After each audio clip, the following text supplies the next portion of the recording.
I'm checking the period craft details.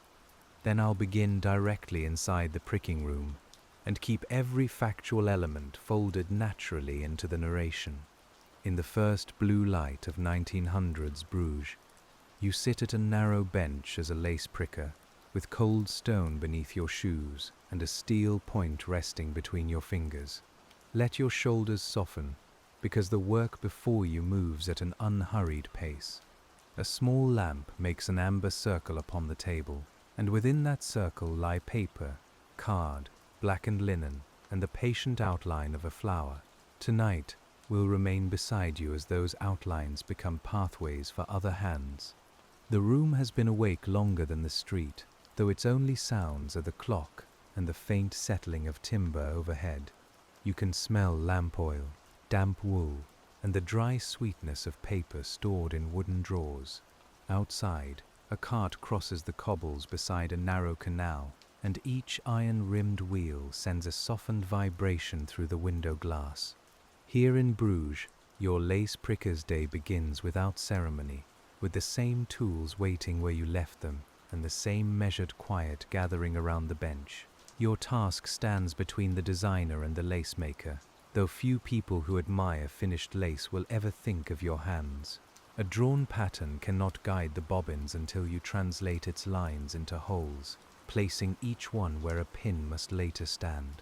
The lace maker may work in another room, another street, or a village beyond the gates, yet her fingers will depend upon every decision you make. You don't weave the pale thread yourself, but you prepare the firm and almost invisible ground upon which its movements will rest. The steel tool in your hand resembles a stout needle fitted into a modest wooden handle, polished smooth where countless hours have warmed it. Its point must be sharp enough to pass cleanly through paper and card, but not so delicate that it bends beneath steady pressure. Beside it lies a small awl for heavier work, a whetstone, a cloth darkened by use, and a shallow box of spare points.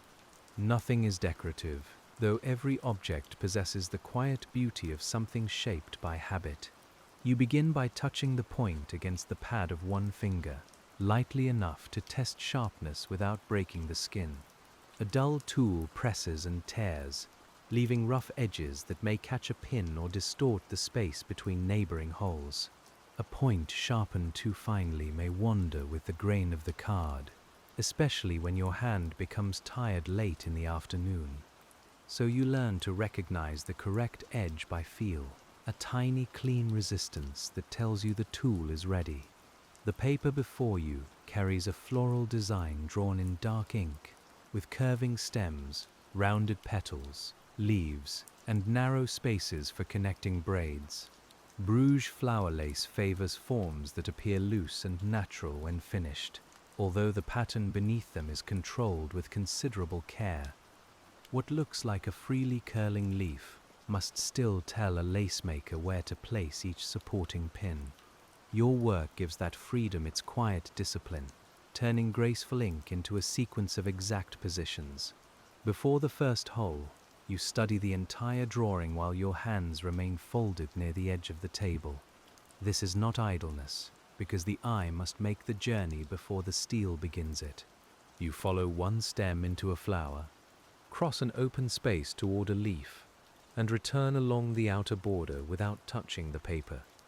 We can linger here with you, tracing the route slowly, until the design begins to feel less like a picture and more like a familiar road. Some patterns arrive from a merchant who supplies several lace workers, while others come from a school, convent workshop, or local designer.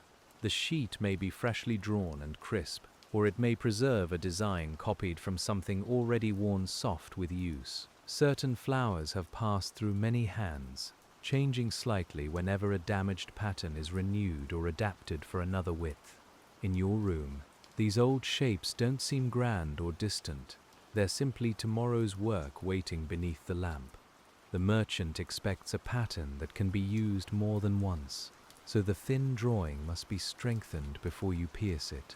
You set it over a firmer sheet, often card or several layers of prepared paper, and align the edges with deliberate care. A little movement now would become a misplaced row of holes, and that row would travel onward into every piece made from it. Your fingertips smooth the layers from the center outward, feeling for buckles, crumbs, and hidden creases. The card has a dry, fibrous touch, while the upper paper feels cooler and smoother beneath your palm.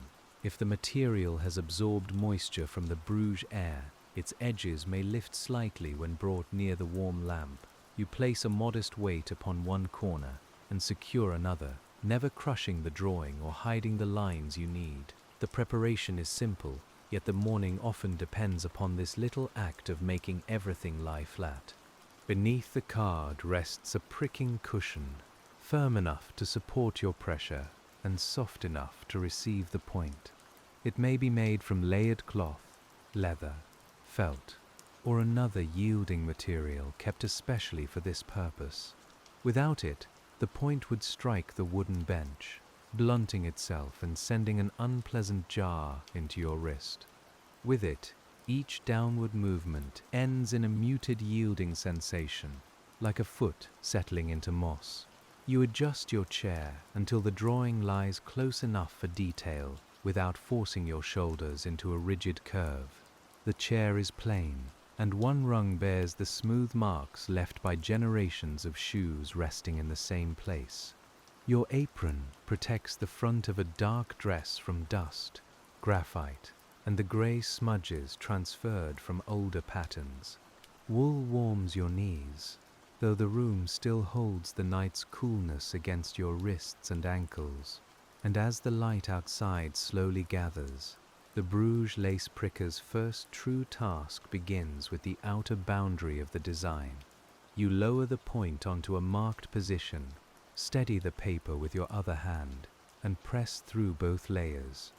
The sound is scarcely more than a dry tap, followed by the softer touch of steel entering the cushion.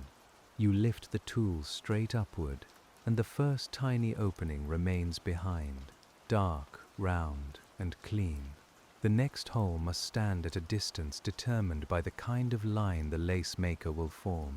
A straight border can accept an orderly rhythm, while a tight curve requires closer guidance so the finished thread won't become angular. You make no measurements aloud, and after years at the bench, your eye recognizes many intervals before conscious thought can name them. The hand descends, rises, advances, and descends again, establishing a gentle cadence beneath the ticking clock.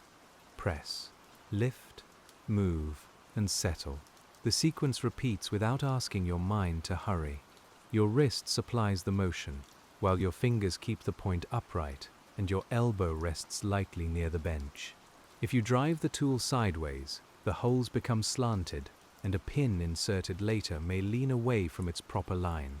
So each motion remains small and vertical, shaped less by force than by balance.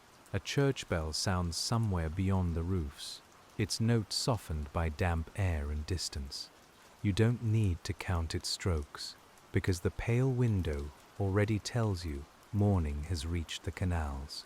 The flame beside you grows less necessary, yet you keep it burning until the faintest ink lines can be seen without strain. In this room, daylight doesn't arrive suddenly. It spreads across the paper in thin grey layers, revealing every curve more clearly. We can watch your pattern changing beneath the point, although from a distance it still appears almost untouched. Only when the card is lifted toward the lamp will the rows of holes show themselves as fine constellations. For now, your attention stays close to the tool, the ink, and the next place where steel must enter.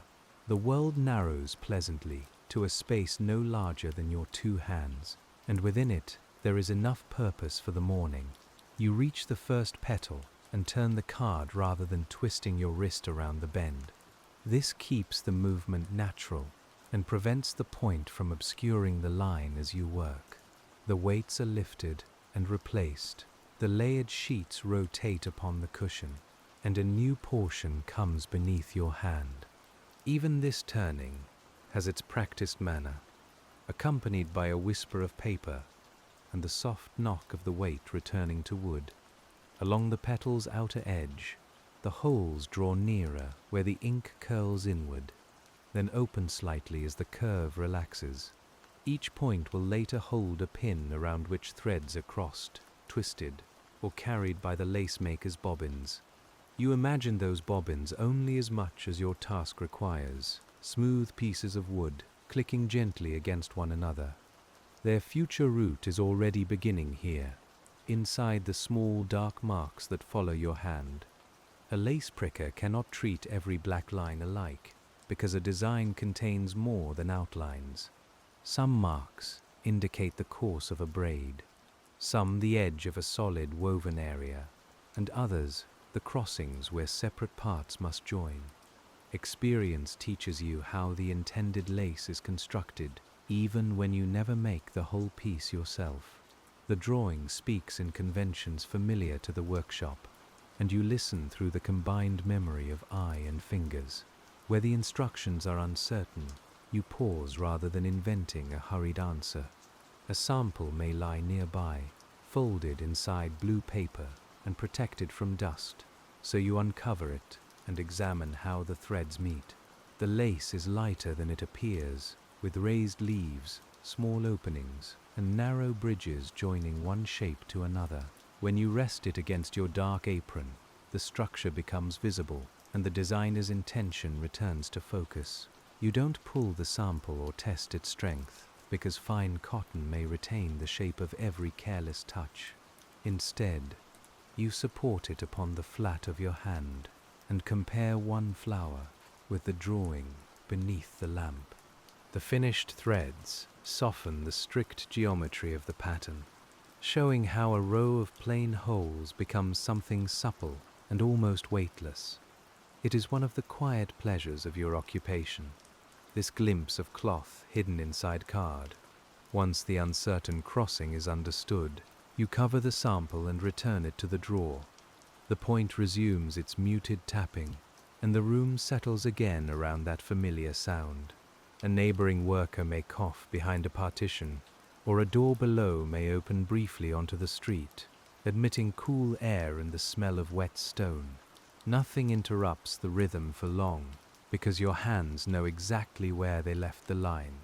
By now, the first carts have reached the market, and Bruges begins its ordinary traffic beyond your window. Hooves strike the cobbles with a hollow firmness. Voices drift beneath the eaves, and a bicycle bell gives one modest ring before fading. You remain in the small upper room, where the day's movement is measured in fractions of an inch rather than streets crossed. The difference feels comforting, as though the busy city has agreed to flow around your stillness. The work is not effortless, despite its quiet appearance, and you notice the first stiffness near the base of your thumb. You loosen your grip, extend each finger, and rest your palm against the cool edge of the bench. Years of pricking teach you that excessive pressure belongs neither in the tool nor in the body holding it. A sharp point and a settled wrist will accomplish more than clenched fingers, so you allow the tension to leave. On the wall hangs a narrow strip of patterned card, kept as a reminder of good spacing. It isn't a written lesson, so much as an example, with clean holes following curves of several different widths. New hands may compare their work against it, learning how a gentle bend differs from a sharp turn. You once studied such strips closely, though now the knowledge returns whenever the steel meets paper. Perhaps you learned this occupation in a lace school, where drawing, pricking, and bobbin work belonged to one connected world. Bruges had long relied upon lace made in homes and teaching rooms, often by women and girls whose earnings helped a household endure. A skilled pricker served many makers, preparing patterns that might travel from one pillow to another until their edges became worn. Your place in this chain is modest, though the entire chain passes through your precision. You remember early attempts in which the holes wandered beyond the line, each error appearing enormous beneath the instructor's gaze. The remedy was usually patient repetition rather than scolding. because the hand could only learn through motion. First came broad borders, then simple leaves, then closer patterns whose crossings demanded a more educated eye. With time, your uncertainty shortened, and the point began to descend wherever it was needed. There is comfort in possessing a skill that scarcely needs explaining within the room. Someone can place a drawing before you, name the kind of lace, and leave the rest to your trained judgment. Yet this trust never feels theatrical or grand, because it lives in small decisions made one after another. You know the spacing that holds a round petal, the pressure that preserves card, and the angle that produces a true whole. When the outer flower is complete, you lift the pattern carefully and hold it before the window. Morning shines through every piercing, turning the design into a pale field scattered with exact points of light. One hole seems too close to its neighbor, but a second look shows that the curve requires the tighter interval. You lower the card again, reassured not by perfection as an abstract idea, but by the visible order your hands have made. A misplaced hole cannot always be erased, so correction requires restraint. If an opening is only slightly wrong, another hole may weaken the card more than leaving the first would confuse the lace maker. In other cases, a tiny repair can be made by backing the area or preparing a new copy before the pattern circulates. You weigh the value of each remedy calmly, because careful judgment is also part of the craft. The finest work demands not merely many holes, but holes that remain distinct even when closely gathered. If their edges break into one another, the card may split when pins are pressed repeatedly into the pattern. You therefore clear the steel point occasionally, wiping away the compressed fibers that cling near its base. The cloth gives a faint rasp beneath your fingers, and the polished metal returns with a cool, dull gleam. A little graphite or dark powder may be used in preparing or transferring certain designs, and traces of it settle into the lines of your skin. By midday, the side of your hand will carry grey marks where it has moved across the drawing. The stain washes away more readily than ink, though it lingers around the nails until evening. Such marks don't trouble you, because they are simply the quiet evidence of work completed. The pattern continues beneath your hand, passing from one flower into a long curling stem.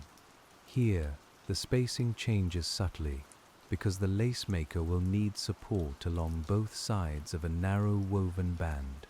You prick one edge, rotate the card, and return along the other, keeping the paired rows even without making them lifeless. The line must bend like a stem when finished, and your holes provide the hidden hinges of that bend. Inside the stem, small guide marks indicate where threads may cross, or where additional bobbins enter the work.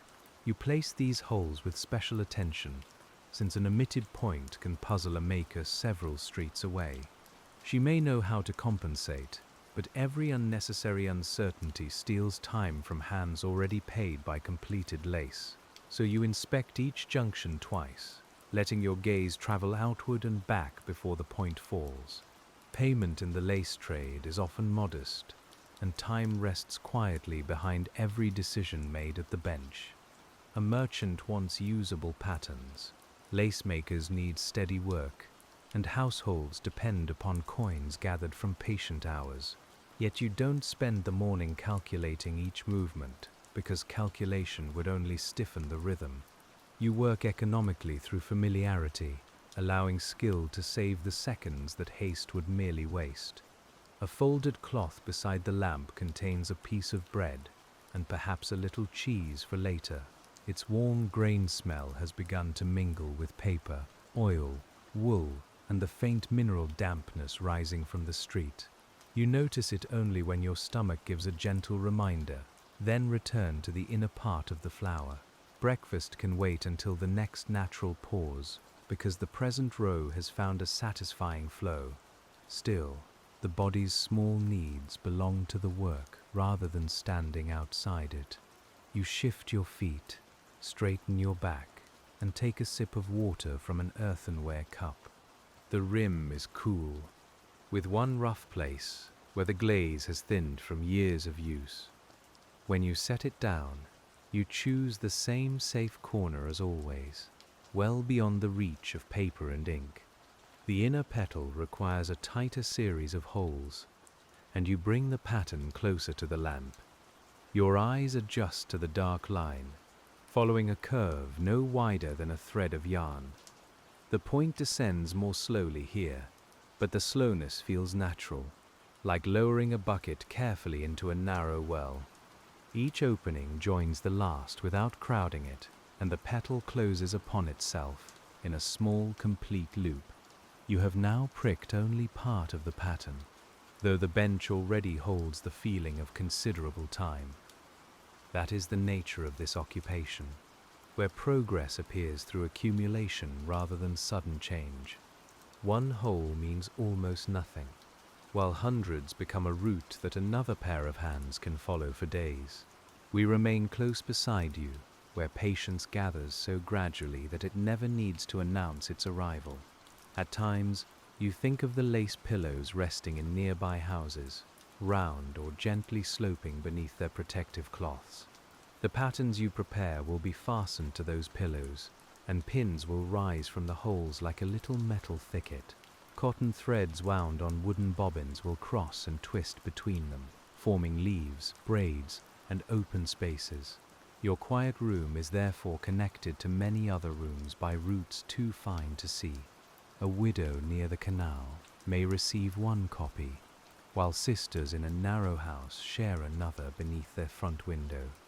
A school could use a broader pattern for practice, assigning one section at a time to fingers still learning the bobbins.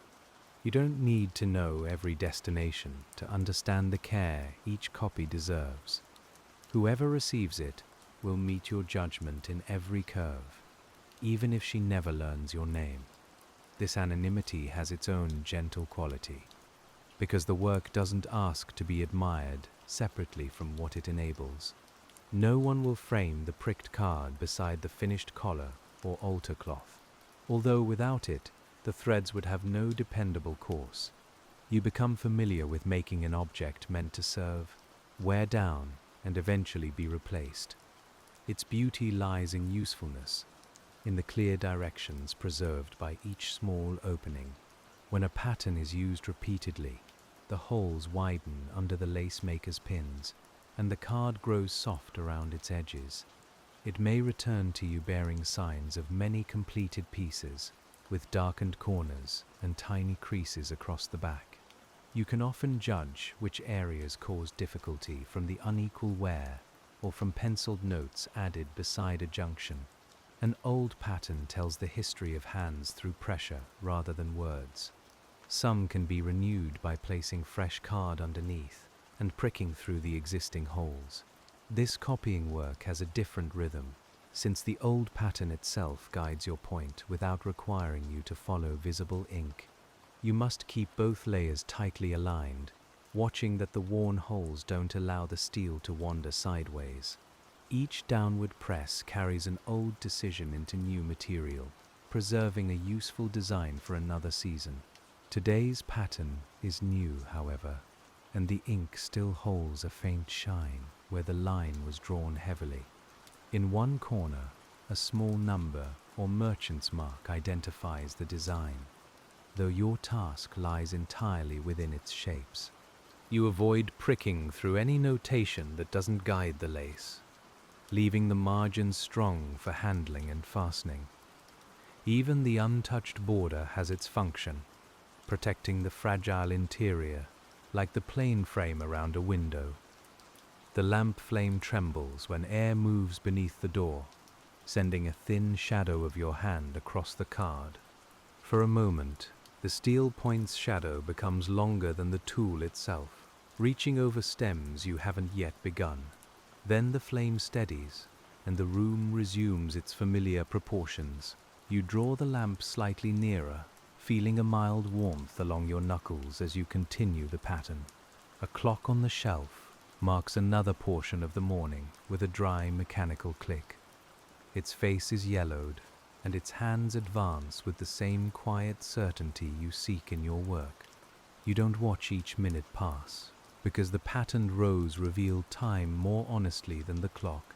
A finished leaf, a completed stem, and a cleared junction are the hours made visible, and as the Bruges morning grows brighter, your work changes from the broad outer shapes to the fine connections held inside them.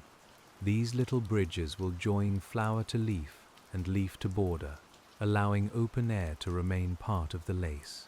Their holes appear sparse compared with the solid petals, yet their placement must carry tension without pulling the design out of shape. You study each bridge as a small piece of balance suspended upon the paper. The designer has marked some connections with narrow bars, while others require plates finished with tiny decorative loops. A lace maker will recognize these instructions from the pattern and from the kind of work expected, but your holes must remain unmistakable. You place a paired opening at one end, follow the bridge across its empty space, and secure the other end within the flower. The distance seems slight beneath your fingers, though thread will make it feel airy and wide. As you lean closer, you hear the faint scrape of a broom on the pavement below. Water follows it across the stones, carrying dust toward the gutter with a low and pleasant trickle. Bruges smells newly washed after the night's dampness, and pale sunlight touches the upper brickwork across the canal. You catch only a narrow view from the window, yet it is enough to know the city has entered its day. The bridge section takes longer than its size suggests, because empty space demands as much thought as the flowers surrounding it. Too many supports would make the lace heavy, while too few might leave a connection weak or uncertain. You don't decide the entire structure, since the designer has already established its arrangement, but you interpret every mark through practical knowledge. The point in your hand turns drawing into instruction, one measured opening at a time. When this cluster is finished, you brush the loosened paper fibers away with the side of a soft cloth. They are scarcely visible until they gather near the lamp, pale specks against the darker table. Your palm passes gently over the pattern without pressing, sensing whether any torn edge has risen around a hole. The surface remains smooth, and the pricked section gives a faint texture like very fine seed beneath paper. Now you allow yourself to stop, not because the pattern is complete, but because the body has reached a natural resting place. You set the steel point into its shallow wooden tray, where it cannot roll beneath the papers or fall toward your feet. The sudden absence of tapping makes the room seem larger, and distant noises from the street enter more clearly. Your fingers remain curved for a moment, still remembering the tool's narrow weight. You unwrap the bread slowly, catching the crumbs within the cloth rather than scattering them across the bench. The crust is firm and cool, while the inside carries a little softness left from yesterday's baking. A thin piece of cheese adds salt, and the simple taste settles warmly after the dry smell of card and lamp smoke.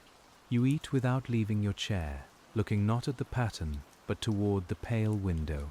We can rest here with you, while the water of the canal moves beyond the houses, almost unseen from this upper room. The city continues around its shops, schools, kitchens and work tables, each place holding a rhythm of its own. Yours will soon return to the small descending point and the card waiting patiently beneath the weights. For now, the tool is still. The first flowers are pierced, and morning light rests softly inside every hole. When the last crumb has been folded into the cloth, you return the little parcel to its corner and draw the pattern toward you again. The wooden handle settles naturally between your fingers, fitting the shallow places worn by years of pressure and release. For several breaths, you study the next curved stem without moving, allowing your eye to recover the route it followed before the pause. Then the point descends, the muted tapping returns, and the room gathers once more around the familiar rhythm. The inner connections require less force than the broad outer border, since their holes lie close together and must remain cleanly separated. You let the tool do most of the work, guiding it through the upper paper and into the card with calm, upright pressure. Beneath your hand, the cushion accepts each point without resistance, while the table gives back only the faintest tremor. The movement is so small that someone passing the doorway might think you're merely reading, yet an entire field of guidance is forming beneath your gaze.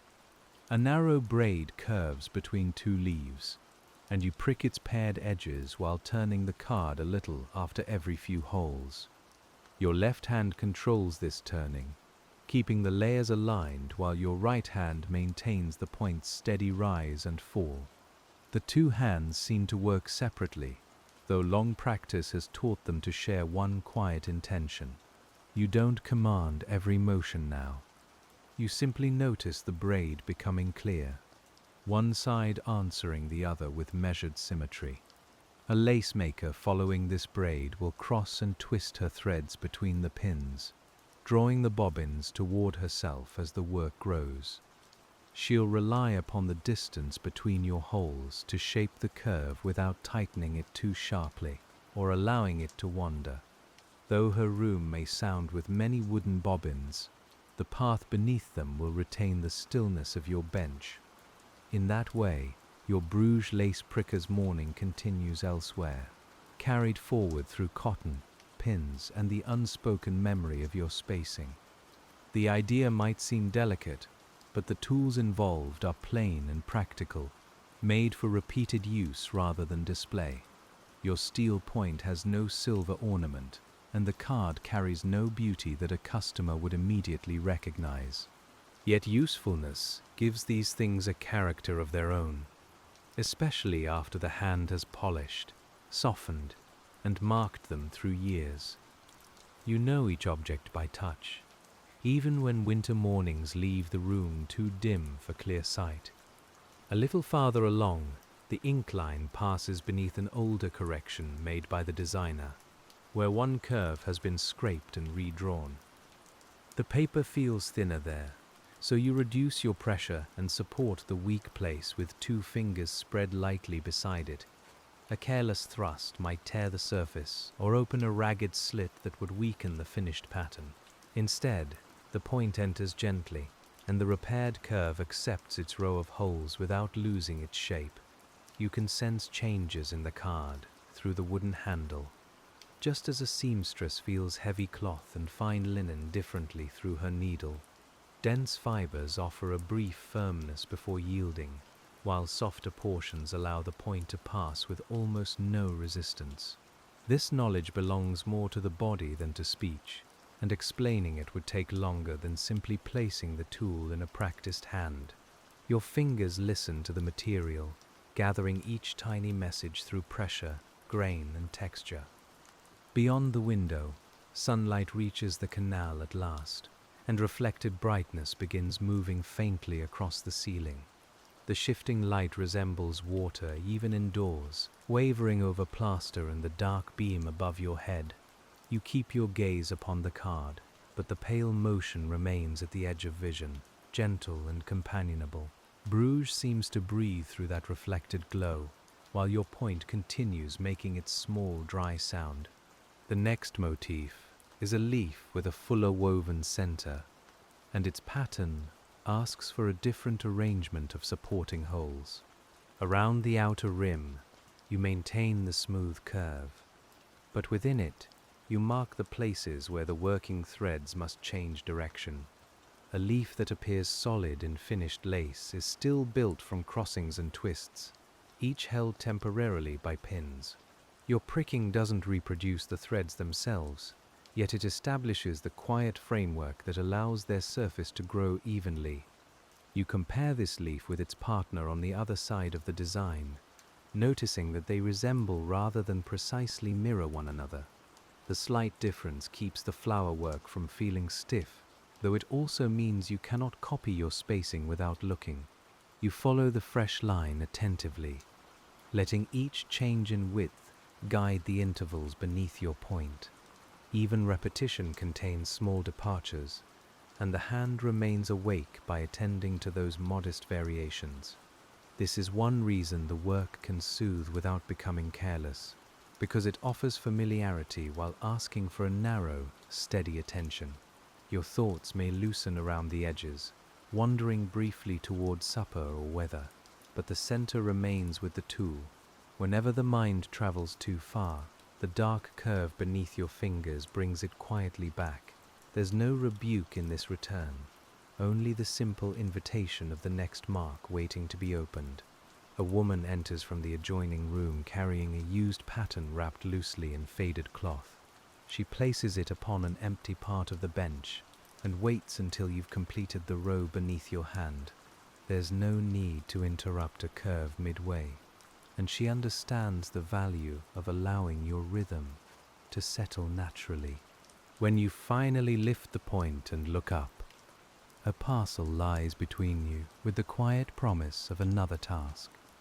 She explains that the old card has grown soft near one corner, where several leaves meet around a broad flower.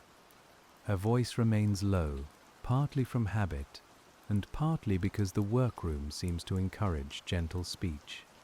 You uncover the pattern and find its surface polished by fingers, pinheads, thread dust, and years of careful fastening to pillows. The holes are wider than those you've just made, and their edges carry the softened wear of repeated use. A narrow piece of completed Bruges lace accompanies it, showing how the pattern behaves when translated into cotton.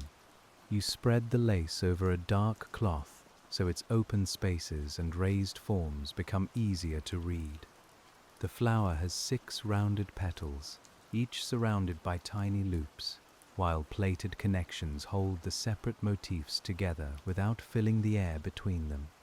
Your eyes move from lace to card and back again, tracing the history of every junction. The woman points to a place where her pins have begun leaning because the card no longer grips them firmly.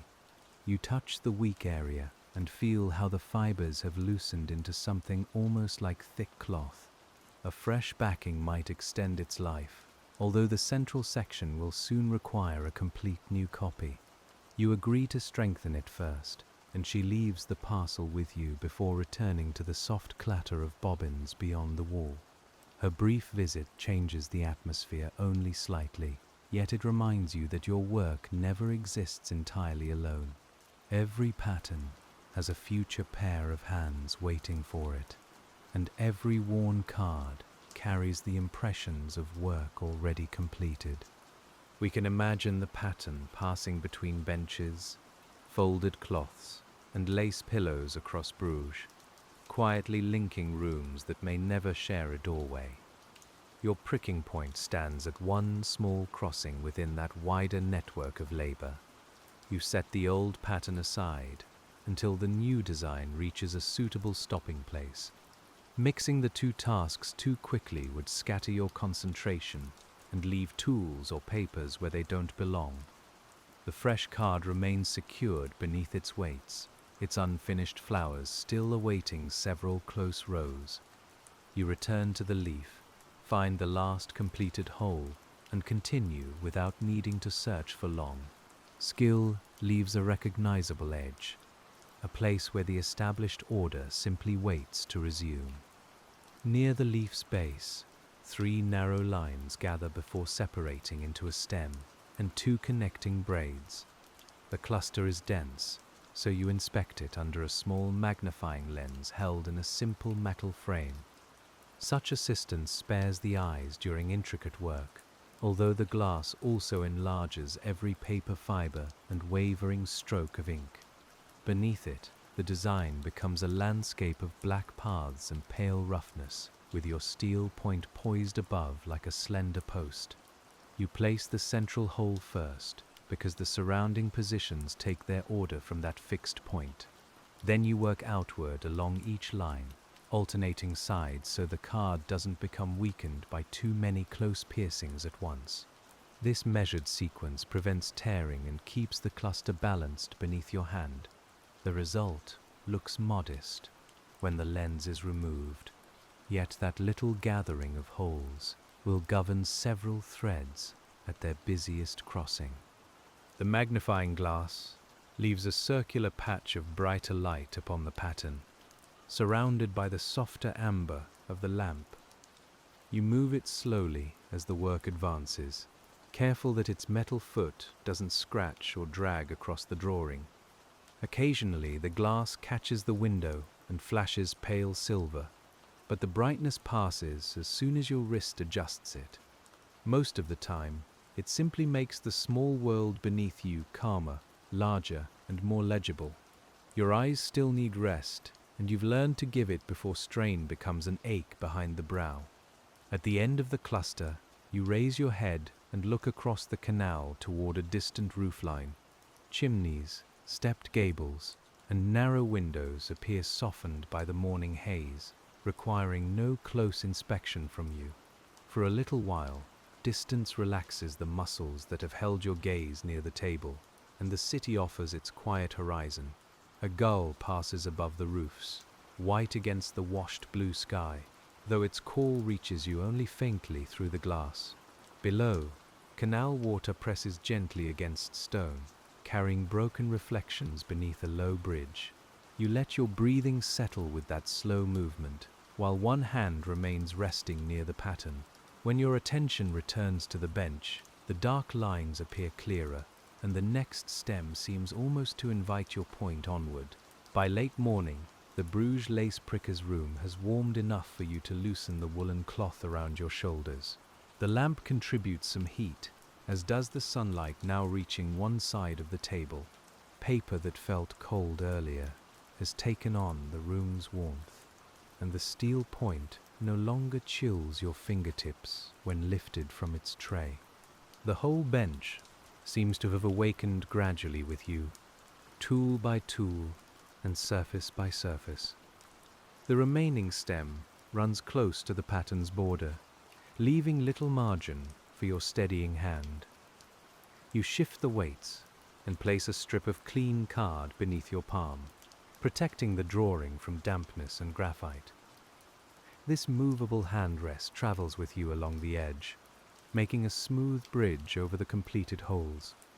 Its presence also reminds your fingers not to press directly upon the weakened areas where the pattern has become finely pierced. Completed sections deserve care because a sleeve button, rough nail, or sudden drag could catch the surface and tear several holes together. You therefore move slowly whenever turning the card, lifting rather than sliding anything that rests upon it. The same caution extends to the tool, which always returns to its tray when not held. Order at the bench isn't strictness for its own sake. It creates a calm space where fragile work can remain safe. In another trade, speed might be measured by yards woven or crates filled, but your progress has a quieter scale. A successful hour may yield one intricate flower, a series of bridges, or the renewal of a worn corner. The merchant will see a usable pattern rather than every separate motion that produced it. You accept this invisibility as part of the occupation, knowing that careful time settles inside the card even when no one can count it. There are days when several copies of one design must be prepared for lace makers working on matching pieces. A broad order for cuffs, borders, or household linen may require patterns consistent enough to produce sections that later belong together. Then you stack layers beneath the master sheet and test whether your point can pass through cleanly without forcing the holes.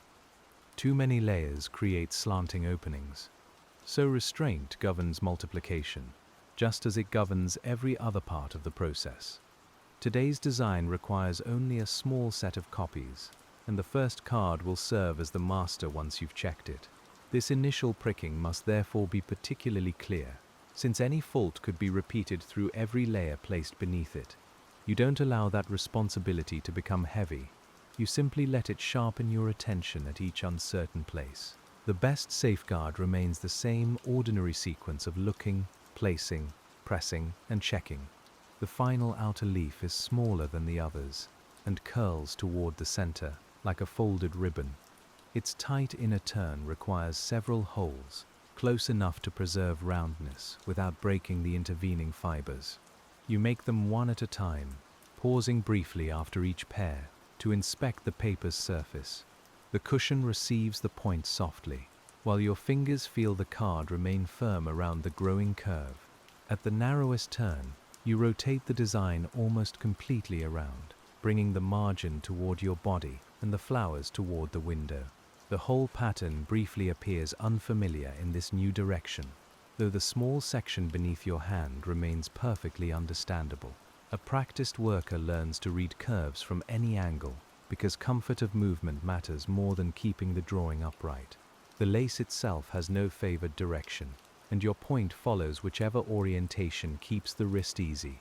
Once the curl is closed, you lift the card and inspect it against the daylight again. Thousands of tiny openings now glow across much of its surface, turning solid flowers into lines of brightness. Unpricked areas remain dark and heavy by comparison, showing exactly where the afternoon's attention must go.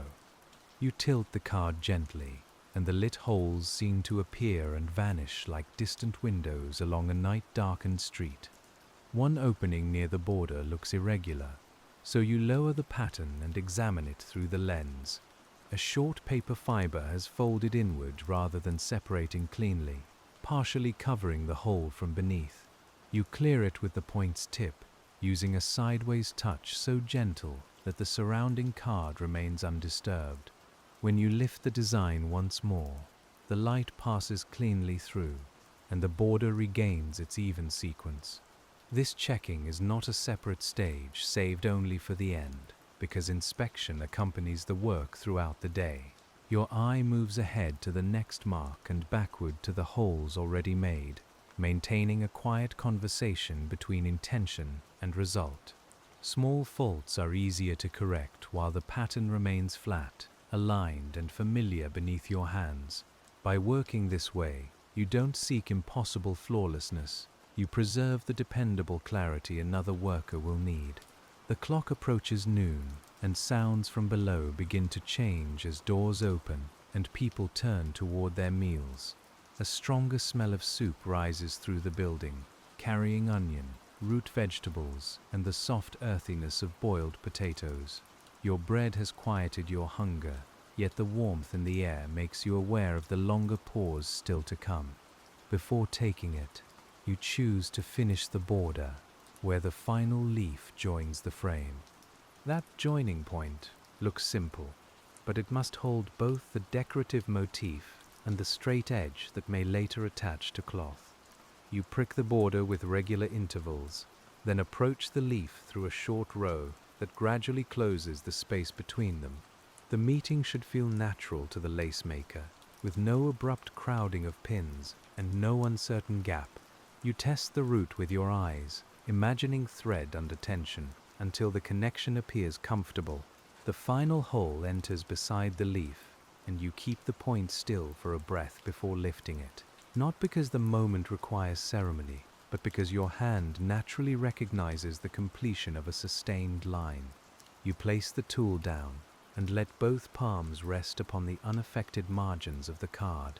Around them, the first large section of the design lies fully pierced, orderly and quiet beneath the light, and when the noon bell carries across Bruges, the work shifts from new pricking towards strengthening the worn pattern left earlier upon your bench. You cover the fresh design with clean paper, place a weight at each corner, and move it safely away from crumbs or damp cups. The used card returns to the center, bringing with it the faint smell of cotton thread, old wood, and many rooms. Its softened surface feels almost warm, as though the lace maker's hands have only just released its memory. You turn the worn pattern over and study the back, where the pinholes rise in rough little rims around the weakest section. Repeated insertion has pushed fibers outward, creating a pale nap that catches beneath your fingertips. A crease runs diagonally from one corner, but hasn't yet reached the principal flower. You smooth it without forcing it flat, learning from its direction how the card has been handled and where a new support should lie. From a drawer, You choose a piece of firm paper slightly larger than the damaged area. Its grain must rest comfortably beneath the old card, neither so stiff that it creates a ridge, nor so soft that it offers little strength. You trim it with a small knife, drawing the blade away from the pattern and toward the open edge of the cutting board. The knife whispers through the fibers, leaving a straight, clean piece ready to become the card's hidden backing.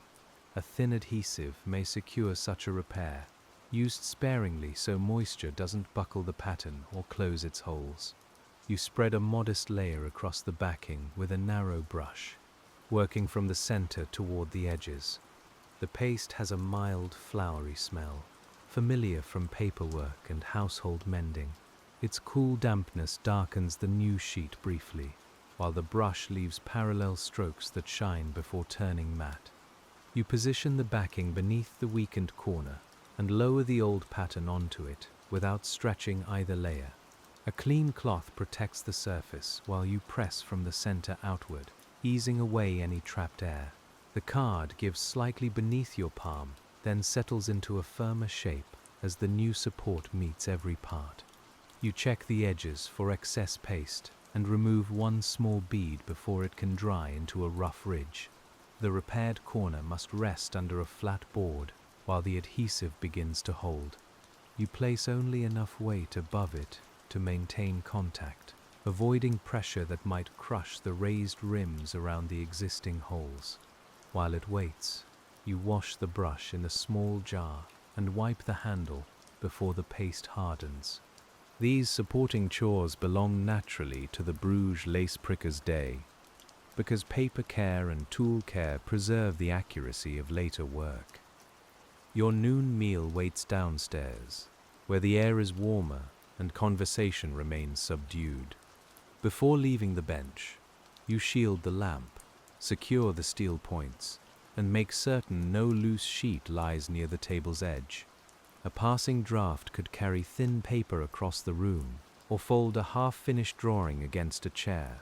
You give the workspace one final glance, then descend the narrow stair with your hand sliding over the smooth wooden rail. The steps hold a cooler pocket of air near the stone wall, and your shoes make a soft, hollow sound upon each tread.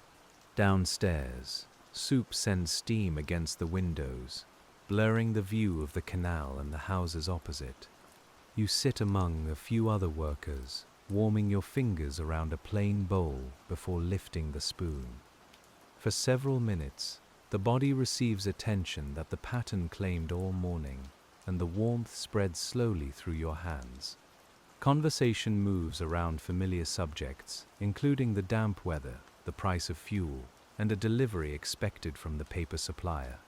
Someone mentions a pattern requested for a church cloth, while another wonders whether the design will require a wider card than usual. No one raises a voice, and spoons touch earthenware with small, irregular sounds. You listen without needing to contribute much, content to let the room's ordinary murmur replace the tapping of your tool. The food is simple, but its heat and salt seem generous after hours beside dry paper. Potato softens against the spoon. Onion carries a little sweetness, and bread gathers the broth from the bottom of the bowl. You eat slowly enough to feel your shoulders relaxing away from their working position. By the time the steam has thinned, the stiffness in your fingers has eased, leaving only the calm, dull tiredness of useful effort. Outside the lower window, people pass close to the glass, their coats darkened at the hems by damp streets. A delivery boy balances a parcel beneath one arm, and a woman carries folded linen protected by brown paper. None of them notices the pricked patterns resting above, though some may later see the lace those patterns help create. Bruges contains many such unseen connections, trades touching one another through objects, errands, and hands that seldom meet. You don't hurry back upstairs when the bowl is empty, because the repaired card benefits from its undisturbed rest. Instead, you dry your spoon, fold the remaining bread into its cloth, and stand near the window for a moment. Canal water catches a pale strip of sky between the buildings, while tiny ripples loosen every reflected gable. The sight asks nothing from you, and your mind drifts with that soft movement before returning to the day. When you climb the stairs again, the upper room feels brighter and more spacious than it did at dawn. Sunlight falls directly upon the empty portion of the bench, revealing scratches, pin marks, and shallow cuts accumulated through many years. You open the window a narrow distance, allowing the smell of paste and lamp oil to move outward. Cool air enters with the sense of wet brick and canal water, sharpening the room without disturbing its calm. The repaired pattern remains beneath the board, so you begin by tending the points used during the morning. A small dark stone rests in your palm, while you draw the steel across it at a consistent angle. The sound is faintly gritty, softer than the scrape of a knife, and steadier than the tapping of pricking. You rotate the point between strokes, preserving an even tip that will enter card without dragging toward one side. Sharpening requires less time than pricking, yet it carries the same preference for patient repetition. You make several light passes, test the point against spare card, then examine the new hole beneath the lens. Its edge is round and clean, with no lifted fiber marking the direction of entry. Satisfied, you wipe the steel and place it beside the second tool, whose point waits for the same small act of renewal. Wooden handles also need attention, especially where fine cracks might catch against skin during a long day. You rub one with a cloth, feeling the smooth shape widen beneath the fingers and narrow near the steel. A darker ring marks the place where thumb and forefinger have rested through countless patterns. It is impossible to know how many holes this tool has made, though its polished surface preserves the slow accumulation of touch. By the time both points are ready, the paste beneath the old pattern has begun to set. You remove the weight and board, then lift one edge of the card carefully to inspect the backing. It lies smooth, with no bubble or displaced corner, and the weakened section now offers firmer resistance beneath your fingertip. The repair has covered the existing holes from below, so your next task is to open their pathways through the fresh layer. You place the pattern upon the cushion, with its worn face upward, allowing the old holes to guide the steel. Each opening is already larger than a new pricking, and the point settles naturally into its center before meeting the unpierced backing. You press downward, feeling a brief firmness followed by the cushion's familiar yield. When the tool rises, one old hole has regained its depth and can once again receive a lacemaker's pin. Working through existing holes differs from following ink, because the pattern itself takes hold of the point's tip. Your eyes guide the general route, but touch confirms each position as steel enters the shallow depression left by repeated use. The old card seems to remember where the tool belongs, though you still keep it upright to prevent widening the openings further. One by one, the worn flower's structure passes into the hidden backing with gentle certainty. Some holes near the center have become oval, from pins leaning under thread tension. You choose the truest part of each opening and pierce through there, restoring support without pretending the surface is new. The backing grips the point cleanly and will later hold pins more firmly beneath the softened upper layer. Repair doesn't erase the pattern's age. It gives that age a stronger foundation upon which to continue its service. A penciled cross beside one junction catches your attention, added by the lace maker who used the pattern. It may indicate a troublesome connection, so you compare the place with the small sample she brought. The threads there form a narrow bridge that pulls slightly toward one leaf, explaining why the nearby pins have leaned. You reinforce the card carefully and preserve the marked positions, respecting the practical knowledge contained in that modest notation. The sample itself has tiny differences from the drawing, because experienced lace makers sometimes adjust tension or joining stitches as their work demands. Your purpose isn't to remove this human variation, only to make the pattern reliable enough to support it. A card offers direction, not confinement, and the worker at the pillow still brings judgment to every crossing. You prepare the fixed points, while her fingers create the living surface between them. This shared judgment gives the trade a quiet flexibility that no single drawing can fully contain. The designer imagines the flower, you translate its structure into holes, and the lacemaker interprets those holes through thread. Later, another worker may join separate motifs or attach the finished lace to linen, extending the chain once again. Each pair of hands receives something incomplete and sends it onward in a more developed form. As the afternoon light turns clearer, the neighboring bobbins become audible through the partition. Their wooden taps arrive in brief clusters, followed by pauses when threads are tightened or pins moved forward. You recognize something of the pattern from the rhythm, though sound alone cannot reveal which leaf is growing. The tapping from your own point soon joins it, two related kinds of work answering one another across the thin wall. You finish reopening the holes along the repaired flower and turn the card over to inspect the backing. Fresh punctures appear in precise rows across the newer paper, surrounded by fibers too small to trouble the pins. From this side, the repaired section resembles a newly pricked pattern attached to an older, softened shell. You brush away the loose specks and run one finger around the patch's edge, finding no raised place that might catch against a lace pillow. The card receives another short rest beneath the board, allowing the remaining moisture to dry while held perfectly flat. You write no grand record of the repair, though a small pencil mark near the margin may note when the backing was added. Such marks help you recognize later changes if the pattern returns after months of further use. A date, written in spoken form within your thoughts, becomes another quiet layer in the object's long life. With the repair secured, you uncover the fresh floral design and return it to the central bench. Its clean surface looks almost bright beside the worn card, and its narrow holes remain crisp beneath the afternoon sun. You check the weights, settle the cushion, and find the unfinished line where the morning's work ended. The wooden handle returns to your hand as naturally as a familiar key, and the first descending press restores the room's measure. The unpricked section contains smaller blossoms scattered between broad leaves, each one requiring a close ring of holes around an open center.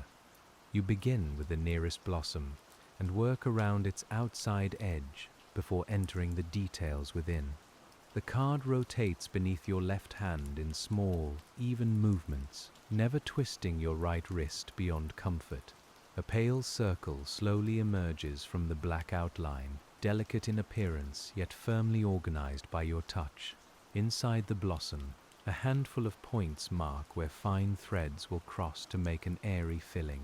Their spacing seems generous after the crowded outer curve, so each isolated press becomes distinct. Tap, lift, move, and pause. The rhythm opens slightly without losing its continuity. You can hear the difference in the tool's sound, as if the pattern itself were breathing more widely through these open spaces. The second blossom resembles the first, but one petal turns outward to meet a braided connection. You don't assume the same arrangement, and your eyes follow every mark before the point commits it to card. Familiar forms often hide the smallest changes, particularly in Bruges flower work, where separate motifs must later fit together gracefully. Attention protects you from the laziness of resemblance, keeping each blossom true to its particular place. Your hand advances until the braided connection meets a cluster of leaves near the design's center. Here the lines overlap densely enough that the ink appears almost solid from a distance. You draw the lens closer, adjust the lamp, and let your gaze settle into the enlarged crossing without impatience. Beneath the glass, separate roots begin to reveal themselves. and the apparent tangle resolves into several orderly directions awaiting the point. You choose one route and follow it entirely before beginning the next, preventing your place from becoming lost within the close marks. Each finished row changes the appearance of the cluster, turning dark ink into a sequence of tiny openings. When two routes meet, you check whether they share a hole or require neighboring positions for separate pins. This distinction may occupy only the width of a paper fiber, yet it shapes how the lace maker's threads will join. The work proceeds more slowly here, but slowness carries no sense of delay. Your afternoon contains enough time for looking, and the pattern offers no reward for rushing through uncertainty. We stay beside the warm circle of the lamp, while street sounds soften beyond the window, and the point continues its careful descent. Each solved crossing leaves the next one clearer, as though patience were opening more than the card beneath your hand. A soft shadow reaches across the bench as a cloud passes above the roofs. You pause until the light steadies, unwilling to place a close hole while the ink line is briefly obscured. The bobbins beyond the wall continue their muted conversation, and somewhere downstairs a cupboard door closes. When brightness returns, your point waits exactly where you left it, poised above the next small crossing. The waiting point descends as the sunlight clears, entering the shared hole where two narrow routes meet. You feel the layered card yield beneath the steel, then lift the tool without widening the opening. Under the lens, the crossing now looks less like a dark knot and more like a place where several quiet journeys touch. You follow the next route outward, carrying that newly established order toward the edge of a leaf. Every few rows, you remove the lens and view the motif at its ordinary size, because enlargement can make tiny differences seem more serious than they are. From a natural distance, the lines settle into balance, and the dense center no longer crowds your eye. You turn the card toward the window, letting cooler daylight reveal any holes hidden by the lamp's amber shadows. The two kinds of light complement one another, offering warmth for the hand and clarity for inspection. A small flaw in the drawing appears near the third route, where the ink has spread into the paper's fibers. You cannot rely upon the blurred edge alone, so you compare its direction with the finished portions nearby. The intended curve becomes clear when seen as part of the larger flower, and your point finds the most natural continuation. Practical understanding often begins where the drawn line becomes uncertain, allowing your trained eye to restore its quiet meaning. You prick through the blurred section with slightly wider intervals, preserving the strength of paper already softened by excess ink. Later holes can close the curve where necessary, but a torn cluster cannot easily be undone.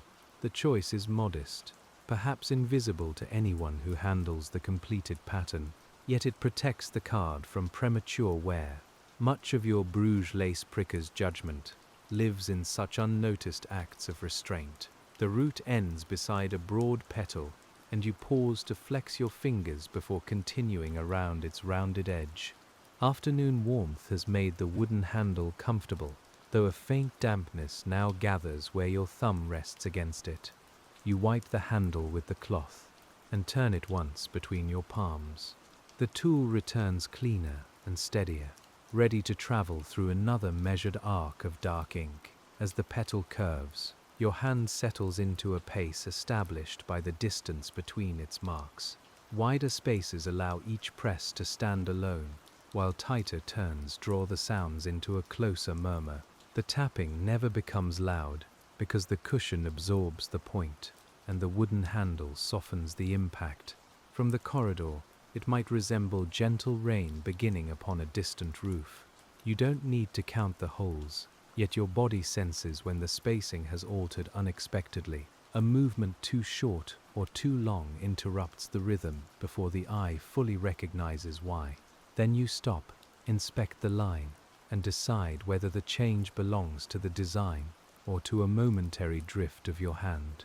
This bodily sense is one of the trade's quiet protections, an inner measure refined through repetition.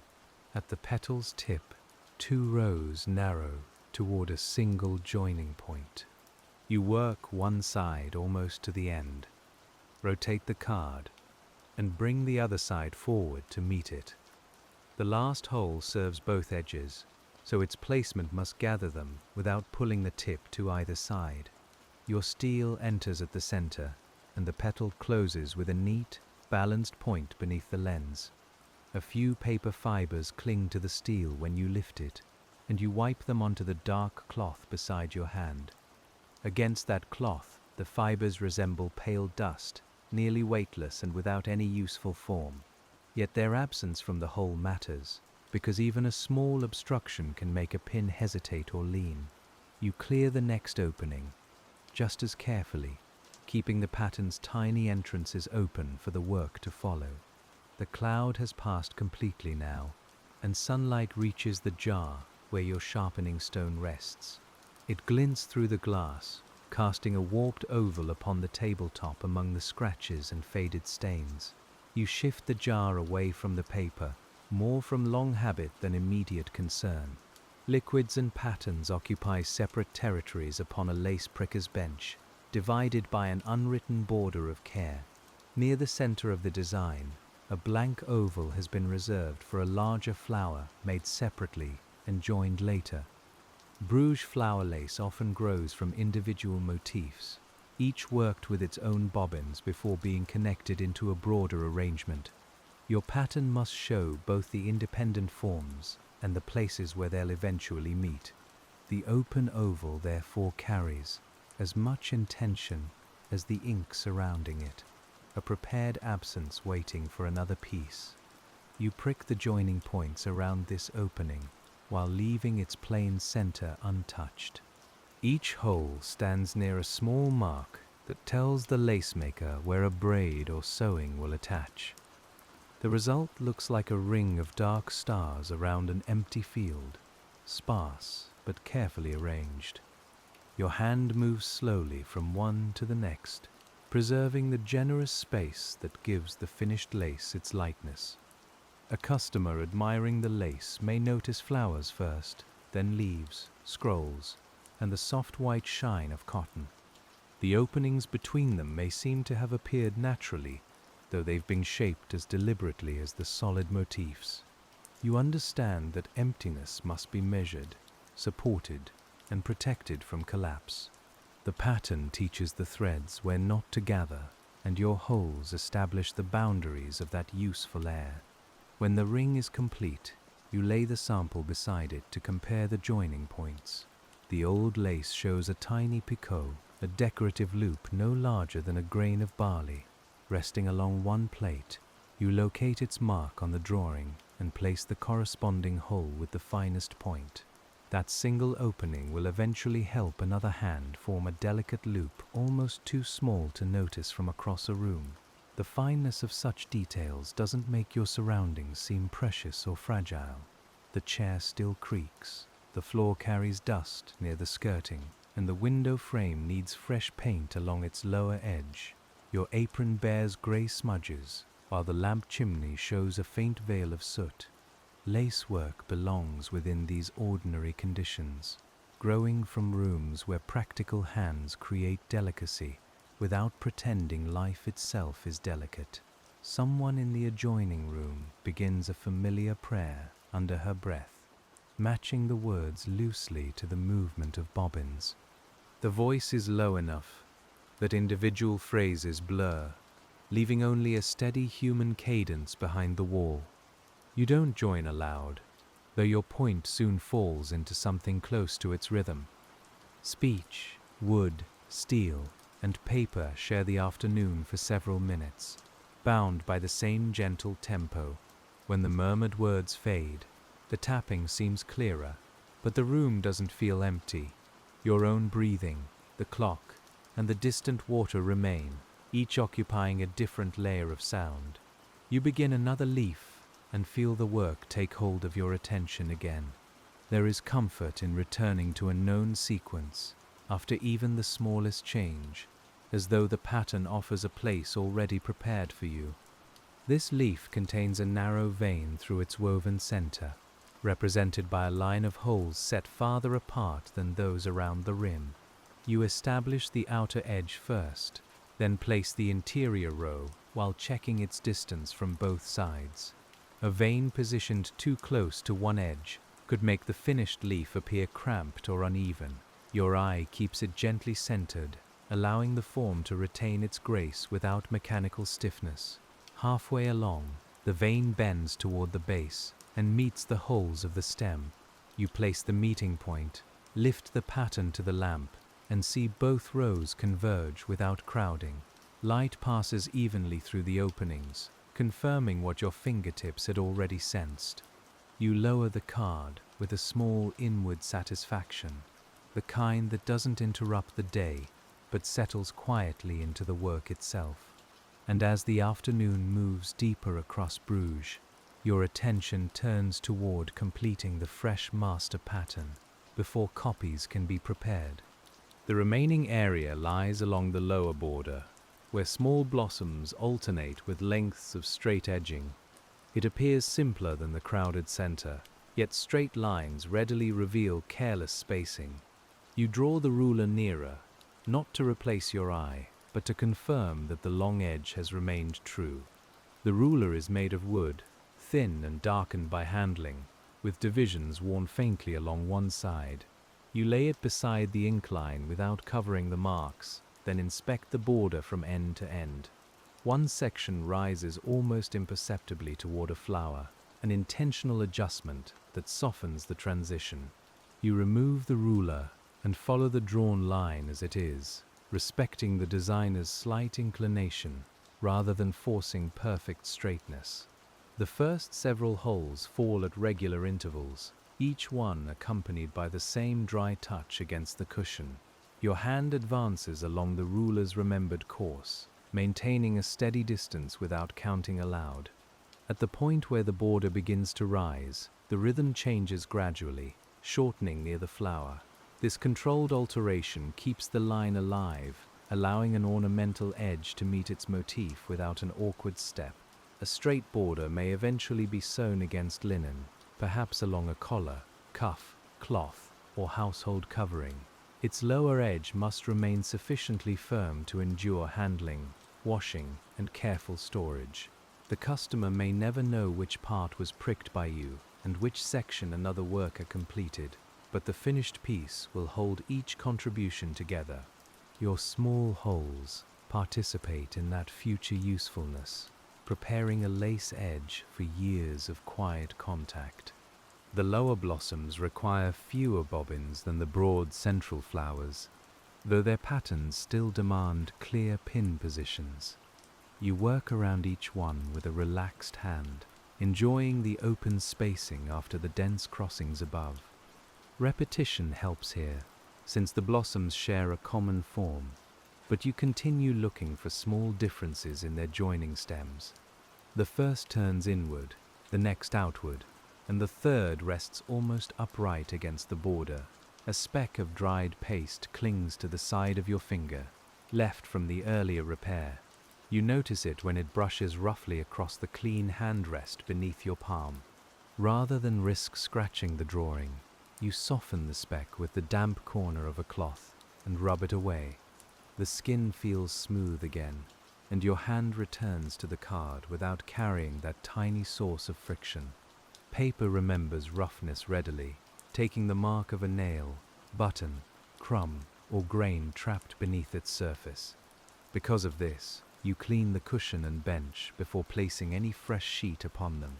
A quick sweep with the cloth reveals several pale fibers and one short thread from the old lace sample. You lift them all away, leaving the work area clear enough for the remaining pricking. By now, much of the master pattern has passed beneath your hands, yet the process never feels like moving through a single enormous task.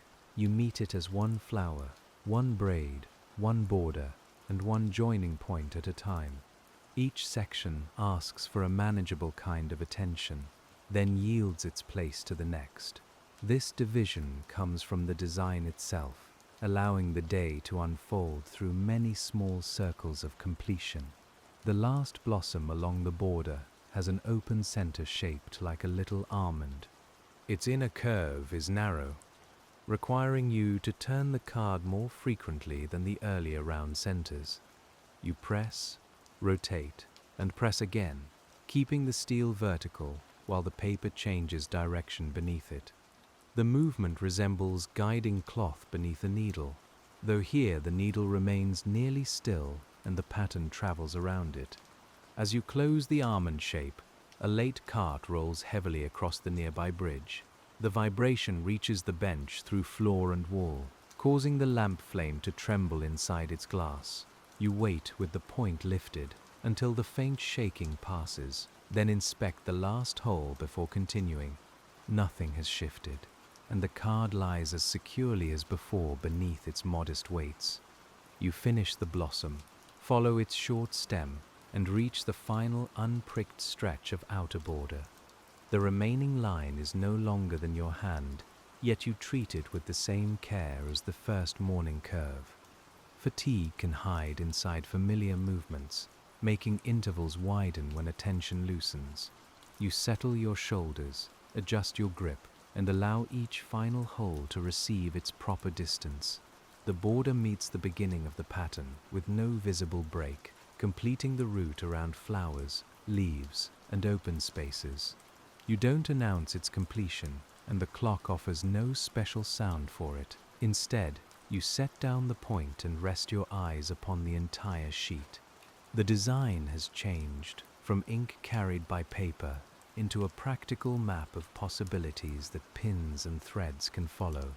Before making copies, you must inspect every part of the master under several kinds of light. You remove the weights, support the card with both hands, and hold it toward the window without bending its center. Daylight passes through the holes in bright rows, revealing gaps, irregular openings, and crowded areas more clearly than surface viewing alone. Your gaze begins at the upper border and travels slowly downward, reading the pattern through light rather than ink. The outer flowers appear balanced, and their petal curves remain smooth even where the holes gather closely. You check each joining braid, then follow the central roots toward the empty oval. One hole near a lower leaf seems absent, although the dark ink beneath it makes certainty difficult. By changing the card's angle, you find that the opening exists but carries a loose fiber, which you remove with the point's tip. Another opening appears slightly small, perhaps because the card's grain resisted the steel during the morning. You place the master flat, locate the hole, and pass the tool through once more without enlarging the surrounding paper. The corrected opening matches its neighbors when returned to the window. Such refinements are quiet and nearly invisible, yet they prepare the master to guide several accurate copies. Next, you inspect the back, where each pierced hole has raised a minute rim. The pattern feels faintly rough beneath a hovering fingertip, like closely woven fabric brushed against its grain. Excessive burrs could prevent the card from lying flat upon another sheet, so you smooth only those that rise unusually high. A flat bone tool helps you press them gently, without closing the holes or weakening their edges. The bone is pale, cool, and polished through years of paperwork. You draw its rounded side across a small area with barely any pressure, hearing a whisper softer than cloth. The roughest fibers settle, while the holes remain clearly visible against the dark tabletop beneath them. You repeat the motion along the border, preparing the master's back for even contact with the new card below. A master pattern must remain clean enough to preserve the distinction between its many close openings. You brush the front and back with a soft, dry brush kept separate from the paste brush. Its fine bristles move paper dust toward the margin, gathering pale particles that might otherwise lodge between stacked sheets. Several strokes leave the surface clearer, and the floral design seems to sharpen beneath your eyes. The inspection continues at the table, where you compare the master with the designer's original drawing. You align their edges and check whether every marked pin position appears in the pricked sheet. Most lines match easily, but the dense central cluster requires the lens and a slower route. Your point doesn't descend now. It merely indicates each hole, while your eye confirms the corresponding mark beneath it. At one junction, the drawing shows two neighboring positions where the master appears to carry only one. You separate the sheets and examine the area under stronger light, finding that the holes lie so close their shadows overlap. Both are present, divided by a narrow bridge of firm card. You leave them untouched, knowing another pass of the steel might destroy that useful separation. This careful refusal is as much a skill as correcting an error. The desire to improve can sometimes harm a pattern already fit for work, especially where paper has been closely pierced. You learn to distinguish between a genuine fault and a harmless irregularity belonging to hand preparation. A serviceable card need not resemble something made by a machine. It needs to guide living hands with dependable clarity. When the comparison is complete, you return the original drawing to its protective folder. The master remains upon the bench, ready to transfer its openings into fresh layers beneath. You select 2 sheets of card from the drawer, bending each gently to judge whether its firmness matches the first. Both possess an even grain and a dry, clean surface, suitable for the repeated pressure of lace pins. The sheets are cut slightly larger than the master, giving you room to align and secure them without placing fasteners among the design holes. You stack them carefully, tapping their lower edges against the bench until the corners meet. The master rests on top, its pierced surface facing upward, while the untouched cards wait below. Together, they form a firm little block whose thickness you test beneath your thumb. 2 fresh layers are manageable with the stronger point, though you won't force the tool through them if the grain resists. You secure the stack around its margins with small clips and strips of paper, keeping every fastening beyond the useful pattern. Then you lift the whole arrangement and check that no inner sheet shifts when turned. The edges remain aligned, and the 3 layers move as a single body above the cushion. Before beginning, you mark one corner of each sheet, so their orientation remains clear after separation. A tiny pencil sign in the margin is enough, placed well away from the future lace. This prevents a copied pattern from being turned unknowingly when compared with its master. Such precautions take only a moment, yet they preserve order during the long repetition of transfer. You choose a simple outer section for the first test, setting the point within one hole of the master and pressing through the stack. More resistance rises through the handle than before, but the steel passes cleanly without requiring a clenched hand. You make 3 neighboring holes, then lift one margin and inspect the lowest card. Their openings are round, upright, and properly spaced, confirming that the chosen thickness is workable. The stack returns to the cushion, and you begin copying the upper border from left to right. Now the master provides every position, allowing the point to settle into existing holes before entering untouched card beneath. The rhythm feels different from following ink, more certain and slightly heavier. Each downward movement carries one decision through 2 new layers, multiplying the morning's work with calm efficiency. You maintain the same upright angle, because a slant would displace the holes farther apart in each lower sheet. The top might appear correct while the bottom copy quietly drifted from the intended line. Your wrist, therefore, remains particularly steady, and the stack turns beneath it rather than asking the tool to lean. Precision travels vertically through the card, one straight channel connecting all 3 surfaces. After several inches, you separate one corner just enough to inspect alignment without disturbing the clips. Daylight enters between the layers, shining through the copied holes as matched points. No shadows indicate sideways drift, and the lowest card follows the master cleanly. You close the stack and resume. reassured by this little glimpse of agreement between the sheets. The border repeats steadily, letting your mind settle into the heavier press, lift, and advance.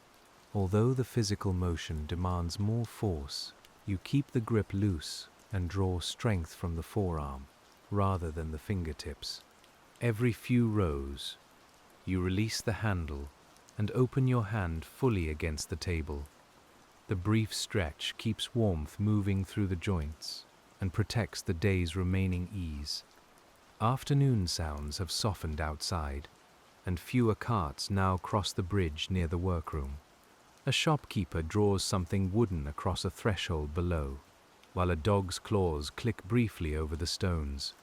Through these scattered noises, the copying point maintains its subdued beat. You remain at the bench within the quiet center of Bruges, translating an already pricked pattern into two more usable paths. The first flower in the border requires closer work, because its curves contain more holes than the straight section.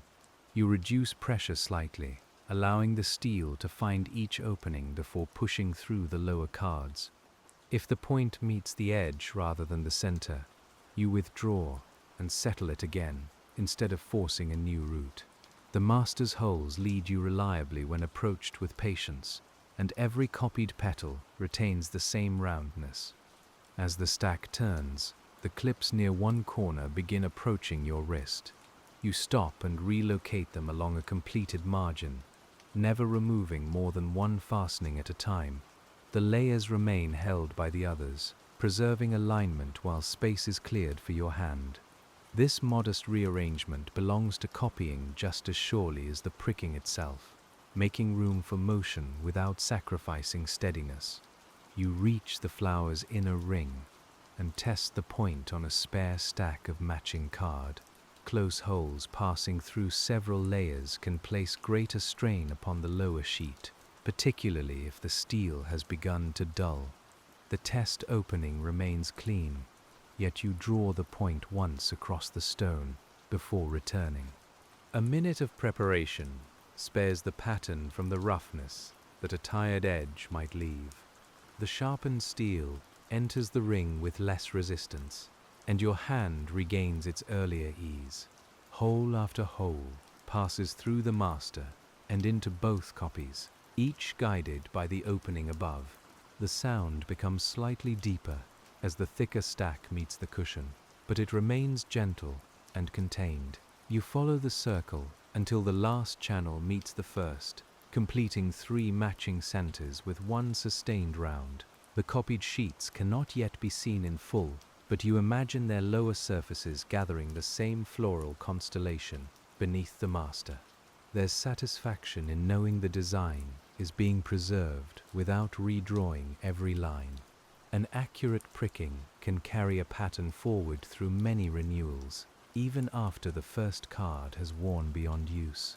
Your afternoon labor adds 2 more links to that quiet chain of continuance. Near the central braid, several holes show signs of strain from the first pattern's close spacing. You support the master with your fingertips while pressing, preventing its upper surface from lifting around the point. The new layers strengthen it from below during the movement, and the steel passes straight through all 3. You proceed more slowly here, aware that preservation and copying are happening together beneath your hands. A draft enters through the narrow window and stirs one loose corner of the protective folder. You place a wooden weight upon it without pausing the larger task for long. The air feels cooler now, carrying the mineral smell of water and the faint smoke of a distant chimney. Afternoon is beginning its gradual turn, and the room's warmth gathers closer to the lamp's circle. The copying route reaches the broad central flower, where the stack must turn repeatedly beneath your hands. Its increased weight makes rotation slower, so you lift the layers slightly, rather than dragging them across the cushion. Clips, weights, and paper move together with a soft rustle, then settle in their new direction. You check alignment before every fresh curve, maintaining the calm unity of the stacked cards. At this thickness, each press leaves a firmer sensation in your wrist, and you adjust the chair to bring your shoulder directly above the tool. Better posture allows weight to descend through the arm without tightening the fingers. You're not pushing harder so much as arranging the body to support the movement. The point enters cleanly, and the flower's outer petal begins appearing through all 3 layers with measured strength. Your work has always involved this conversation between delicacy and firmness. The card must be pierced, yet not bruised. The point must be sharp, yet not fragile. The hand must press, yet remain relaxed. Neither softness nor force can succeed alone across an entire pattern. You find the useful place between them, where resistance is acknowledged and answered with balanced pressure. A bell sounds the middle of the afternoon, its note carrying more clearly now that traffic has thinned. You've reached the flower's 2nd petal, and you finish its curve before resting the tool. The stack remains secure while you stand. Straighten your back and walk twice across the small room. Wool brushes around your ankles. Floorboards respond beneath your shoes, and circulation returns with a gentle warmth. At the window, you close the narrow opening as cooler air begins to settle across the bench. The latch drops into place with a dull metal touch, softening the canal sounds once again. Your reflection appears faintly in the glass, among the roofs outside. Apron dark, sleeves rolled slightly from the wrists. You remain there only a moment before the waiting stack draws you back toward its unfinished flower. The 2nd petal continues from the exact hole where you stopped, because the master preserves your place without uncertainty. You settle the point, press through, and let the familiar sequence carry you around the curve. Beneath the top card, 2 clean copies receive every movement, unseen but steadily growing. The knowledge of them gives the thicker resistance a quiet purpose, and your hand follows the next line into the flower's shaded center. This portion holds the closest holes in the entire design, arranged around several small crossings and narrow woven areas. You bring the lens forward and position the lamp so the master's openings remain distinct. One at a time, the steel enters, meets both lower sheets, and sinks into the cushion. You lift with equal care, preventing the fresh fibers from catching around the point and rising through the layers. After each small group, you brush away loosened fibers and inspect the upper card for strain. The master remains sound, though a faint roughness develops along one crowded curve. You smooth it with the bone tool before proceeding, keeping the surface flat enough to guide the remaining holes. Maintenance accompanies production in these tiny pauses, each one protecting the pattern while allowing its copies to advance. You can no longer see direct sunlight on the table, though the upper windows across the canal still hold a pale glow. The lamp has become the principal light again, deepening the shadows beneath your hands and warming the card's cream color.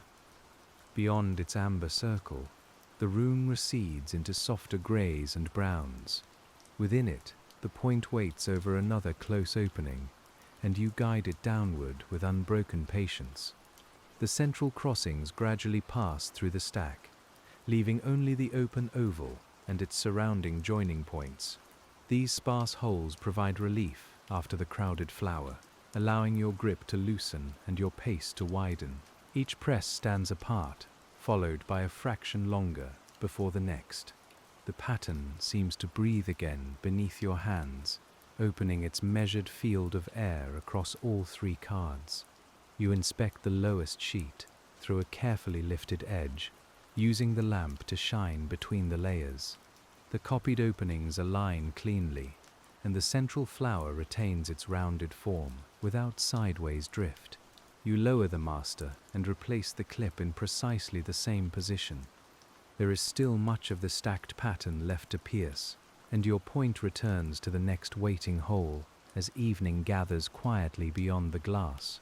The next hole lies at the beginning of a narrow plait, where the master's opening is scarcely wider than the steel point itself. You settle the tip into its center Feel the slight catch of the lower cards and continue downward until the cushion receives it.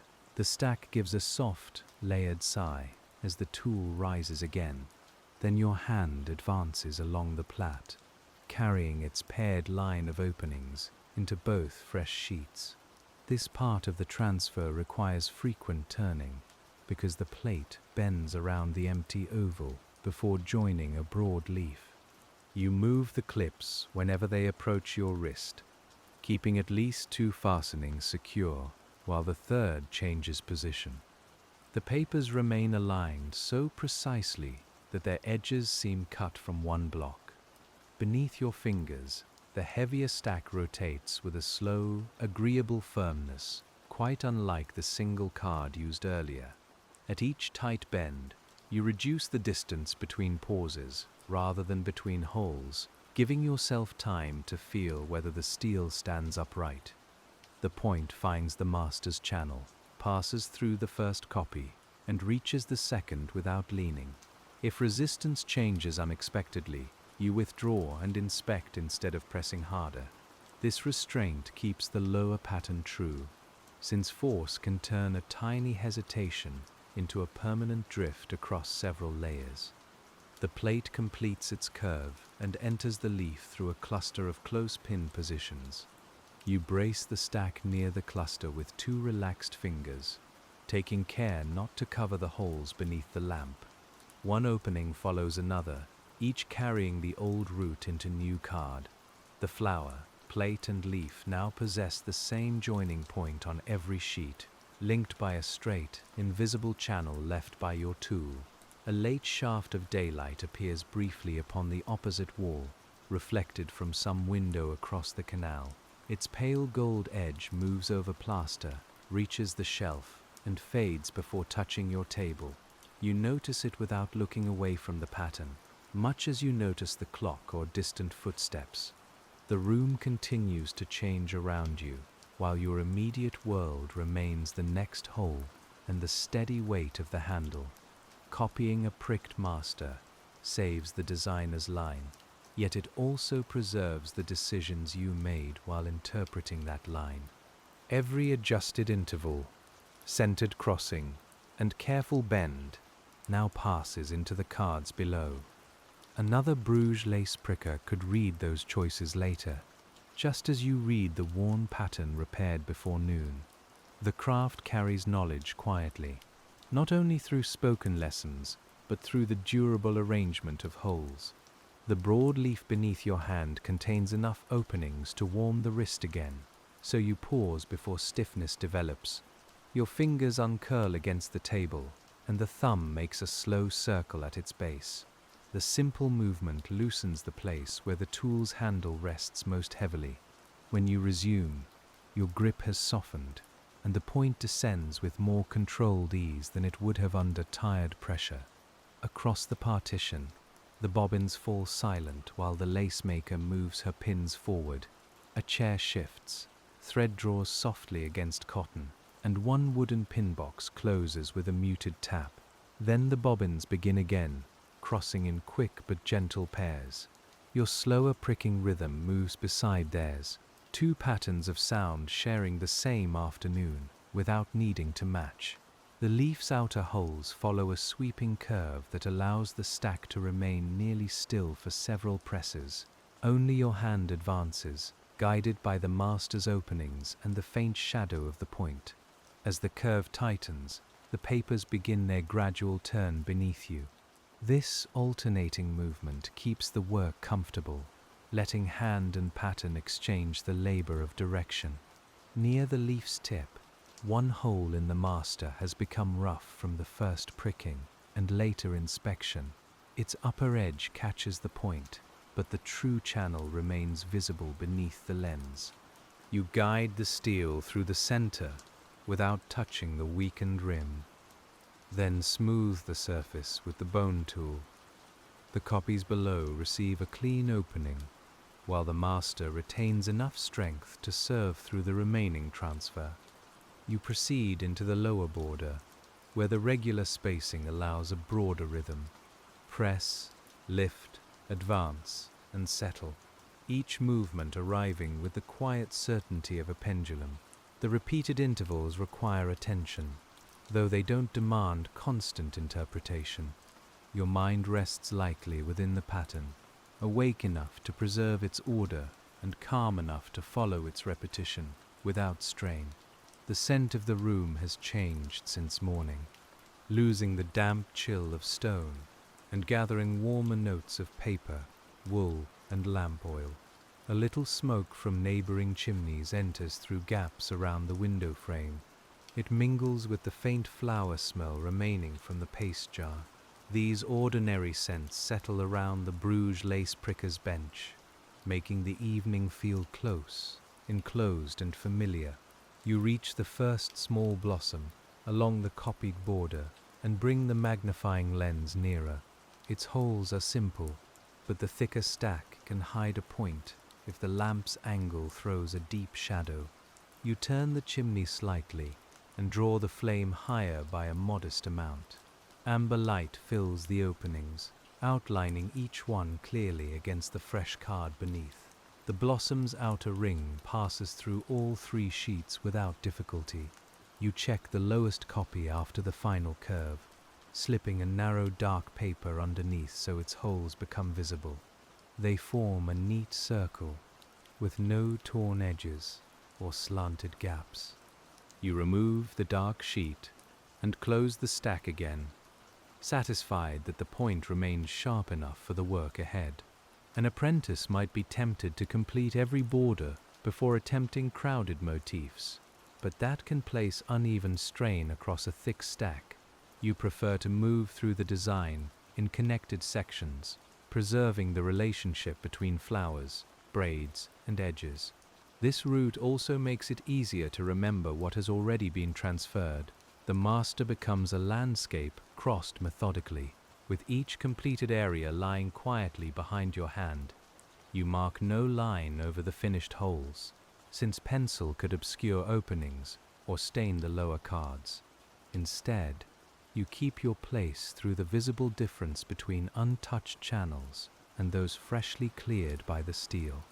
Completed holes appear slightly brighter and cleaner beneath the lamp. Your eyes recognize this subtle distinction, following the edge of progress as surely as feet follow a familiar lane. The second small blossom carries you close to the stack's lower corner, where the clips hold several layers tightly. You shift the nearest fastening to the upper margin and smooth the papers before securing it again. No wrinkle or sideways movement appears between the sheets. The corner settles flat upon the cushion, ready to turn around the blossom's little almond-shaped center. You prick the almond slowly, feeling each opening guide the steel toward untouched fibers below. The copies accept the curve, though the lowest card offers a little more resistance near its grain. Rather than increase force, you rotate the stack so the tool meets that grain from a friendlier direction.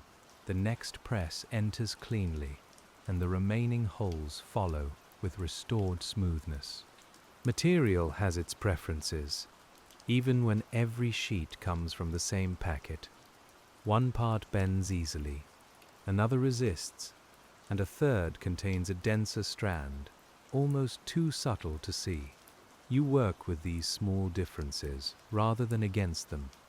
The card responds by keeping its holes round, its surface firm, and its hidden fibers unbroken between neighboring points.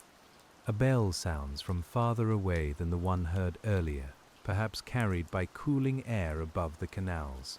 Its notes arrive slowly, each fading before the next settles over the roofs. You hold the point still during one especially clear stroke, then continue around the blossom's final petal. The bell and tool share the room for a little while, one broad and distant, the other close beneath your fingers. By now, the light outside has thinned into a blue-gray wash, and window glass reflects more of the room than the city. Your lamp appears twice, once upon the bench and once floating dimly beyond the pane. The reflection of your moving hand passes through imagined roofs and darkening sky.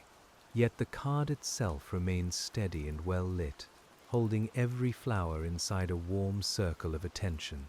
The last section of the lower border contains a straight run, followed by a curved corner. You transfer the straight holes with measured regularity, then stop before changing direction. This pause allows your wrist to relax and your eye to shift from interval to curvature. When the pattern begins its turn, your hand is ready to follow the new motion without carrying the border's stiffness into it. The curved corner must allow finished lace to lie flat rather than buckle around its edge. Its holes therefore open slightly on the outer side and gather closer along the inner side. The master preserves this arrangement, but your upright tool must deliver it accurately to both copies. You rotate the stack after almost every press, building the turn through many small changes of angle. At the corner's midpoint, you inspect the lowest card again and find the two arcs cleanly separated. The outer row looks broader, while the inner row holds its tighter curve without crowding. You return the layers to their clips and complete the turn. What seems like a simple corner has required patient handling, yet it will later let a piece of lace rest with natural flatness against cloth.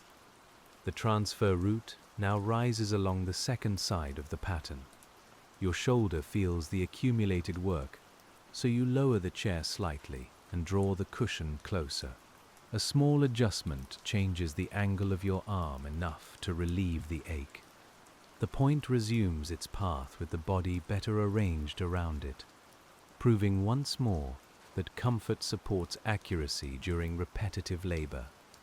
You're not expected to endure discomfort silently when a moved lamp, altered chair, or brief stretch can correct it. The workday is long enough for small strains to become large distractions. Years at the bench teach you to notice them early, before they enter the holes through an unsteady hand.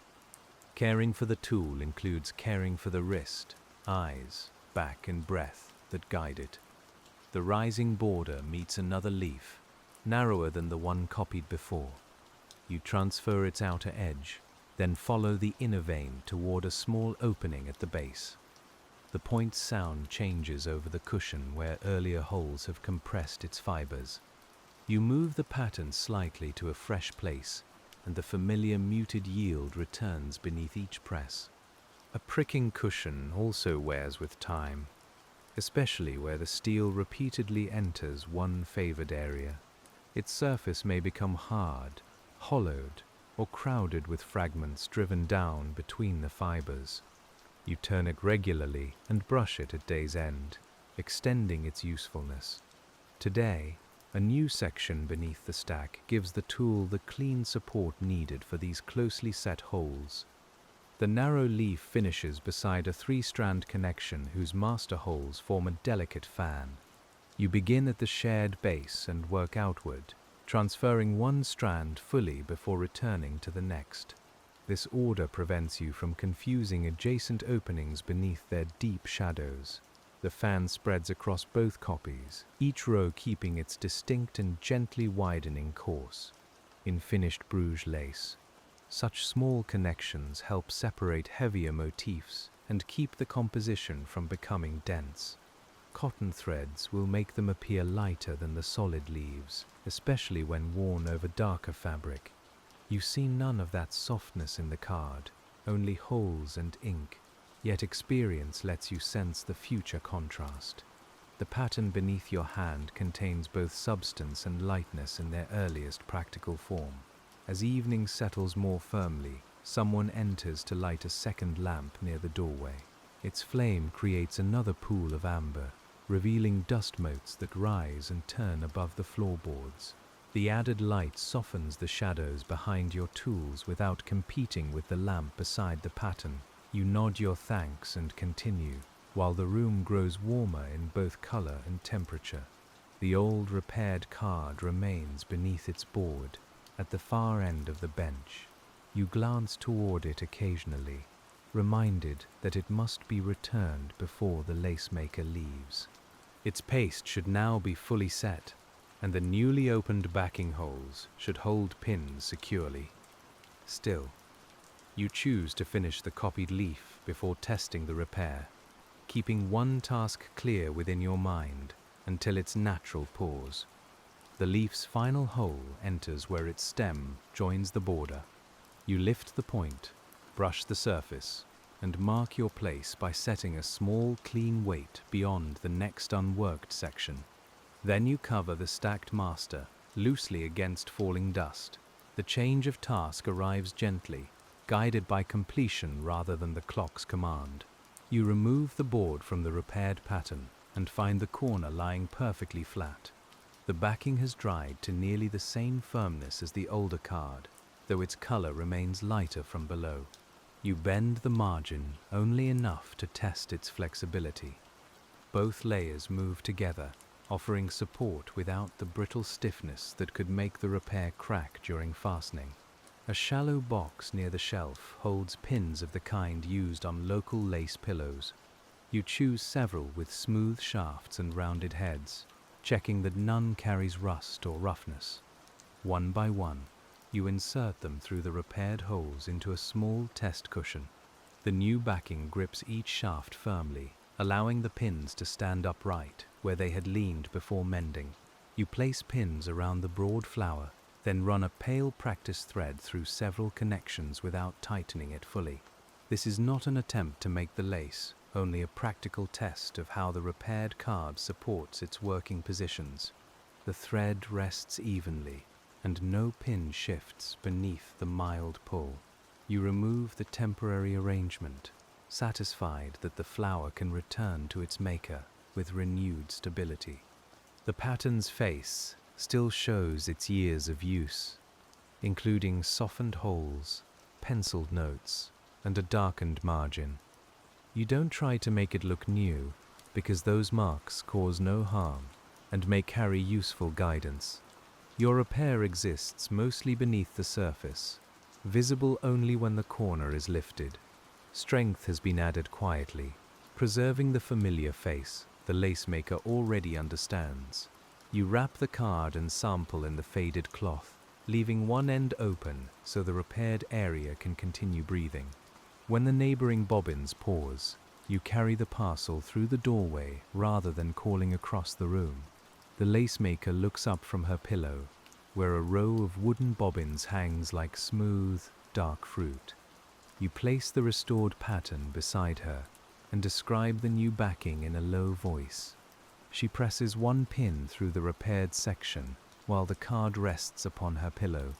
Its shaft stands straight, held firmly by the fresh paper underneath.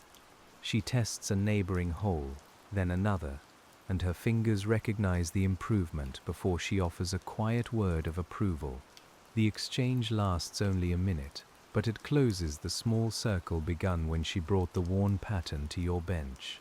Her workroom holds a different music from yours, with bobbins clicking, threads whispering, and pins touching briefly inside a shallow box.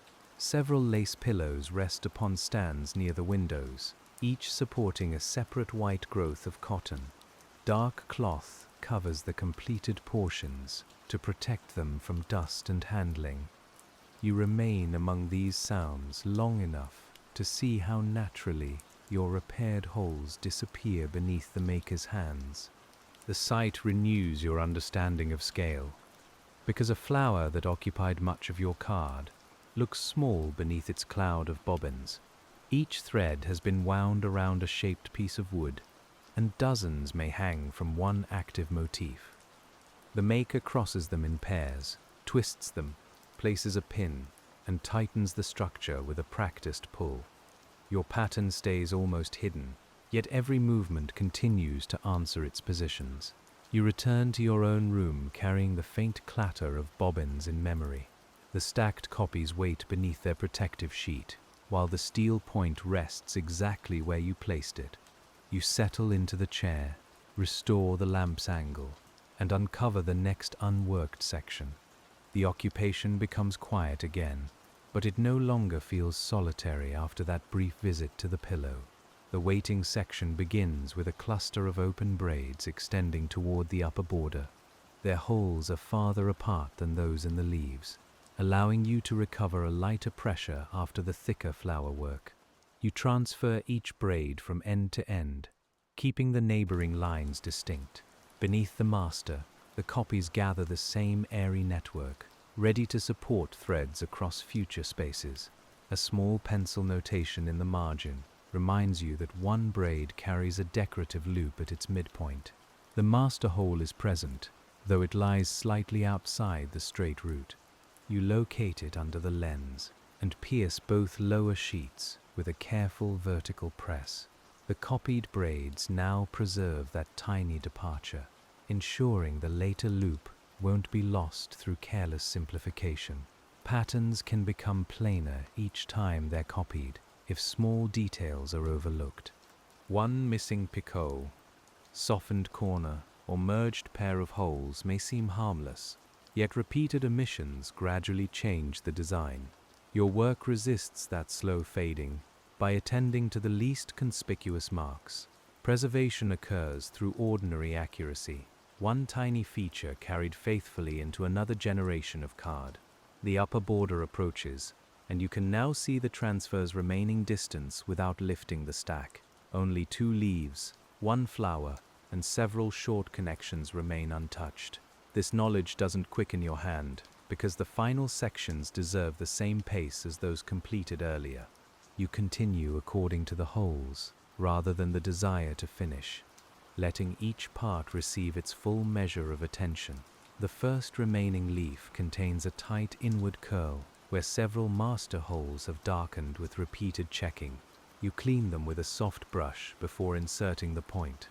Loose dust leaves the channels, and the steel settles more easily into their centers. The curl passes through the fresh layers without strain, preserving its rounded turn all the way to the smallest inner opening.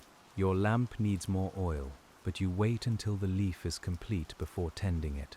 At the final hole, you place the point safely in its tray and slide the pattern away from the flame. The lamp's metal reservoir feels warm beneath a cloth, and its wick gives a faint dry sound when lowered. You add only enough oil for the remaining work, wipe the rim, and restore the steady flame without smoke.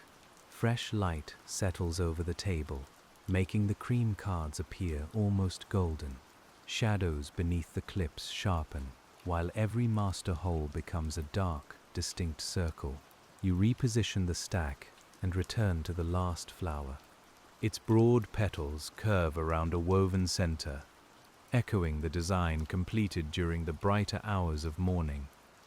The flower begins with its outside edge, and your point follows the master through a series of generous arcs. Each petal requires the stack to turn beneath your hands, though the movement feels familiar after many earlier curves. You lift, rotate, settle, and press, keeping the layers together throughout. The copied flower opens gradually from one petal to the next, unseen but exact beneath the master. At the third petal, you sense the tool growing duller, not through visible damage, but through a faint increase in resistance. You finish the current hole, then sharpen the steel with several light passes across the stone. A test in spare card produces a clean opening, and the point returns to the master. The next press enters smoothly, confirming the quiet reliability of timely maintenance. The flower's center demands closer spacing, so you pause and look toward the far wall before bringing the lens forward. Your eyes rest upon the clock case, the shelf, and the folds of a hanging coat. Nothing there asks for detail, and the brief distance releases the strain of close work.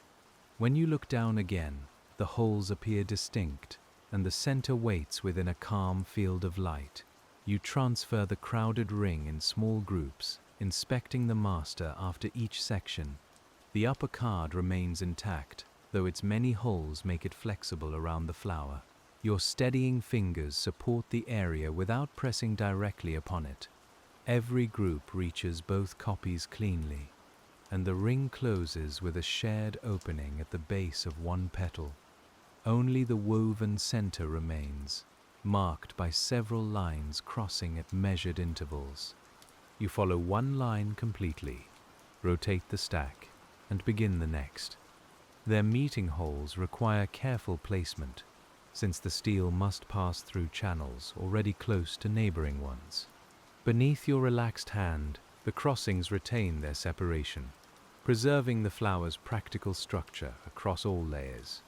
The final line ends near the stem, where a narrow connection leads toward the last two leaves. You don't stop at the flower's boundary, because the root flows naturally onward. The point carries you through the stem and into the first leaf's base. Connected work is easier to read this way, with one form quietly handing your attention to the next. The leaf is small and nearly upright, requiring little turning until its tip bends outward.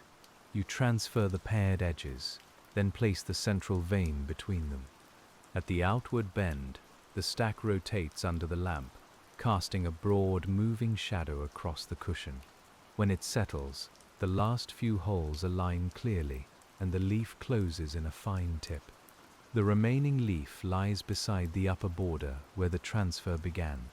Its completion will join the copied root back to those first evening holes, but you resist looking beyond the present curve. One opening leads to another, each deserving the same upright pressure. The leaf widens beneath your hand, reaches its rounded middle, and narrows again with patient regularity. Your shoulders feel the lateness of the hour more than your thoughts do. You shift back in the chair, breathe slowly, and let both arms hang loosely for several moments. Warmth moves into your fingertips as the tension leaves them. Then you return your forearms to the bench, taking up the point with a grip gentle enough to continue without strain. The last leaf's inner vein meets the upper border through 3 close positions. You transfer the first, then the second, checking that their lower channels remain separate. The third enters at the beginning of the straight line completed much earlier. Your copied root has now returned to its starting place, though several inspection passes still wait beyond this apparent completion. You set the point down and leave the stack secured, allowing your hands to rest before separation. Removing clips too quickly could shift or bend the cards after so many careful hours. One fastening comes away, then another, while your palm supports the layered margins. The final clip releases with a soft metallic touch, and the 3 sheets remain neatly aligned upon the table. You lift the master first, revealing the upper copy beneath it. Fresh holes cover its plain surface in flowers, leaves, braids, borders, and open joining points. Without ink, the design appears quieter than the master, visible mainly through shadows and the dark bench below. You hold it toward the lamp, and the entire pattern emerges as a field of glowing points. The lowest copy rests beneath, carrying the same arrangement, with slightly rougher rims on its back. You lift it carefully and compare its border with the upper sheet. Their openings align when placed together, showing no gradual drift from the steel's passage through the stack. The 2 new cards have received the design faithfully, ready for further preparation before they reach a lacemaker's pillow. Neither copy yet carries all the surface lines or notes that may help during use.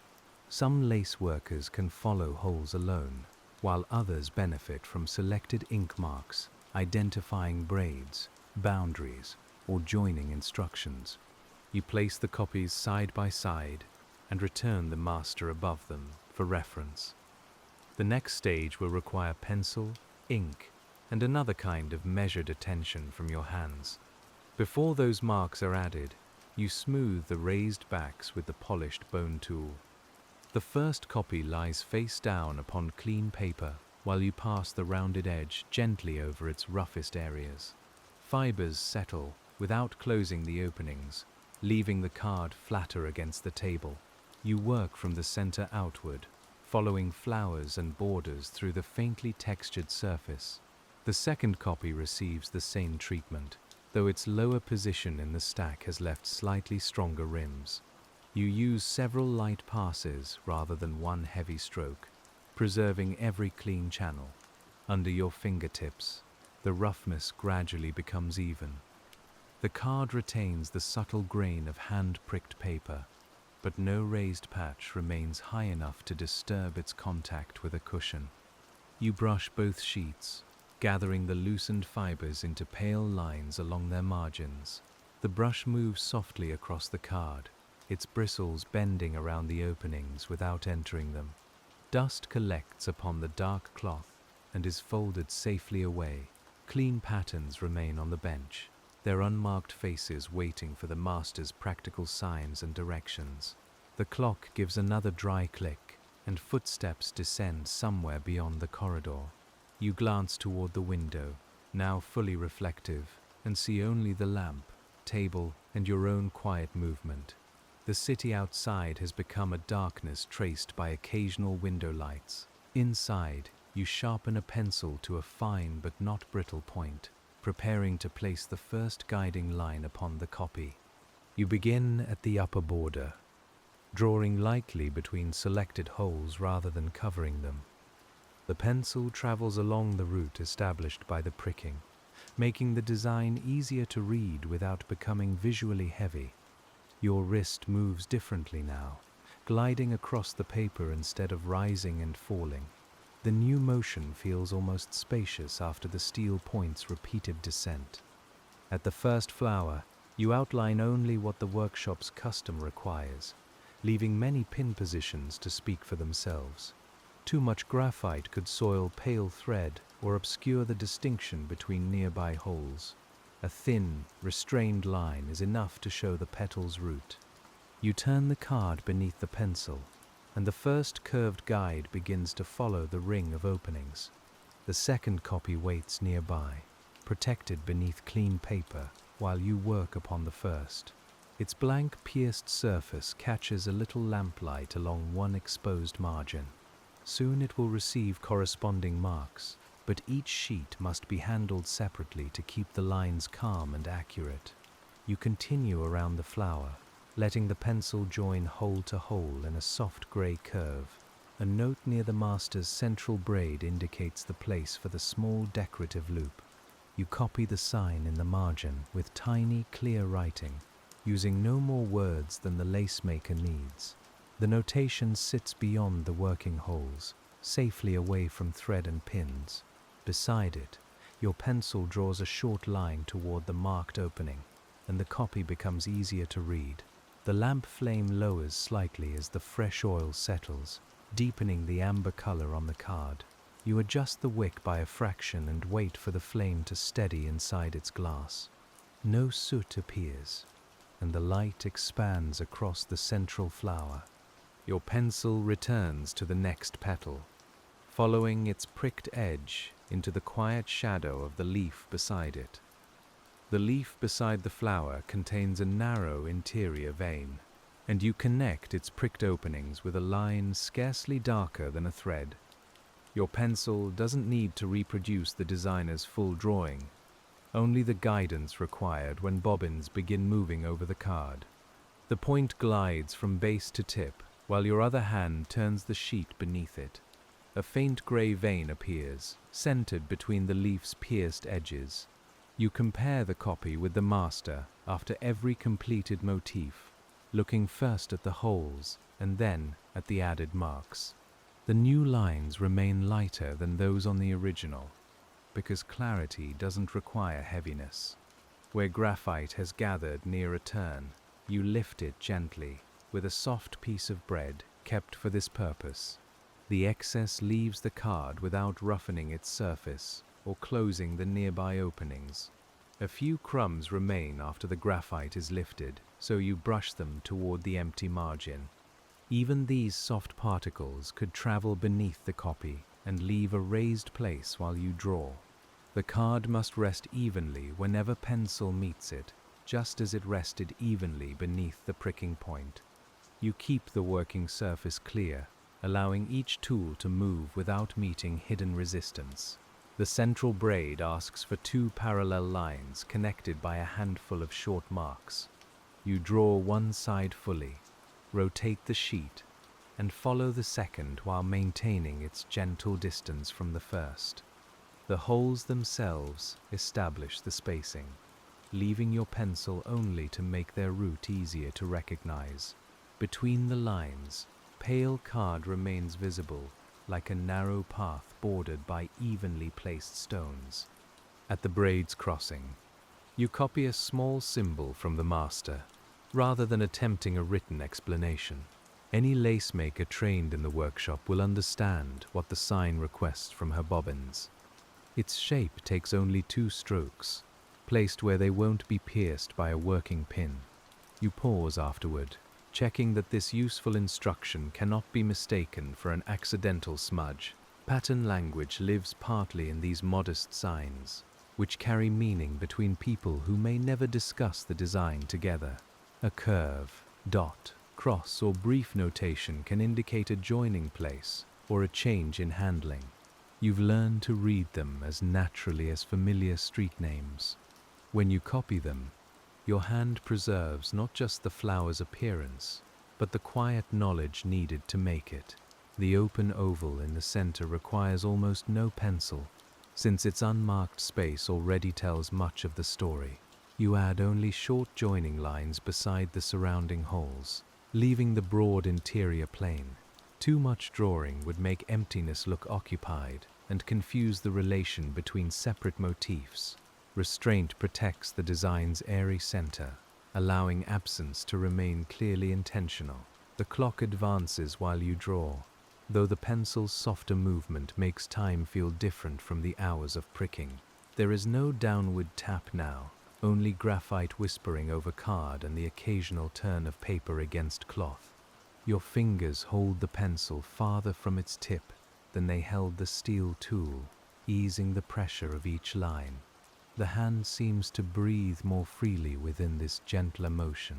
At the lower border, you use the wooden ruler again, placing it beside the pricked holes without covering them. The pencil follows its edge for a short distance, then leaves it where the border rises toward a flower. You complete that small incline freehand, guided by the openings and the master beside you. Straightness yields gradually to ornament, and the line retains the same subtle lift established by the designer.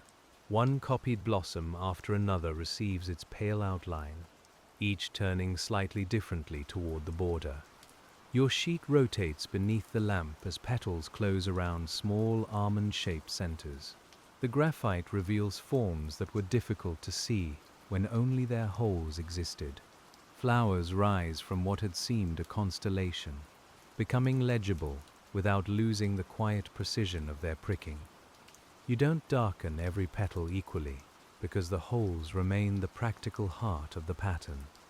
Pencil is a companion to them, never a covering placed above their guidance. Whenever the line approaches an opening, you steer around its rim and continue on the other side. Pins will later enter clean card, untouched by loose graphite, and pale thread will remain unstained as it passes nearby. A smear appears where the side of your hand has crossed one newly drawn stem. You see it immediately against the cream surface and lift your palm away. With bread and brush, you remove the gray veil until only the intended line remains. Then you place a clean paper strip beneath your hand, creating a movable rest that protects completed areas as the drawing proceeds.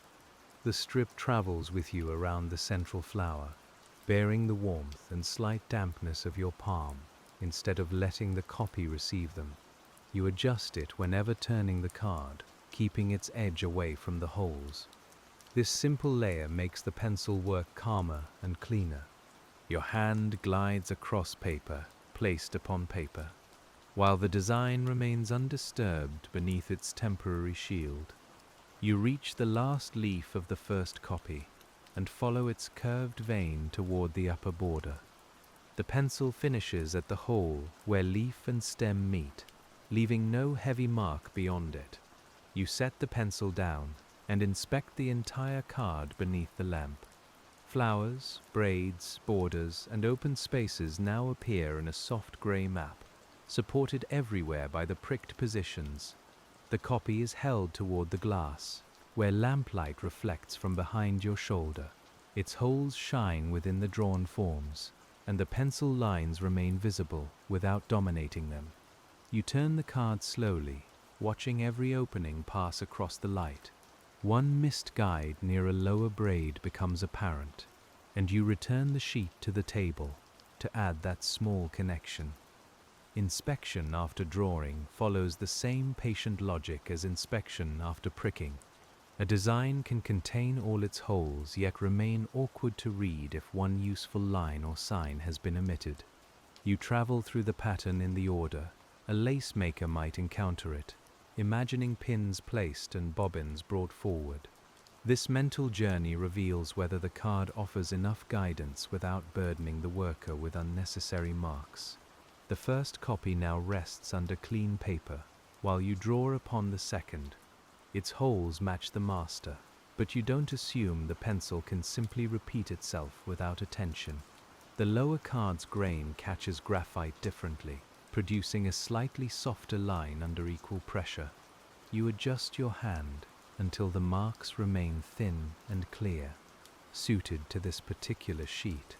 Beginning again at the upper border feels familiar without seeming redundant. The ruler confirms the straight course. The holes show the small rise near the flower, and your pencil joins them with measured ease. You've already made these choices once, so the second passage carries less uncertainty. Yet you remain present with every turn, because faithful copying depends upon renewed looking, not memory alone.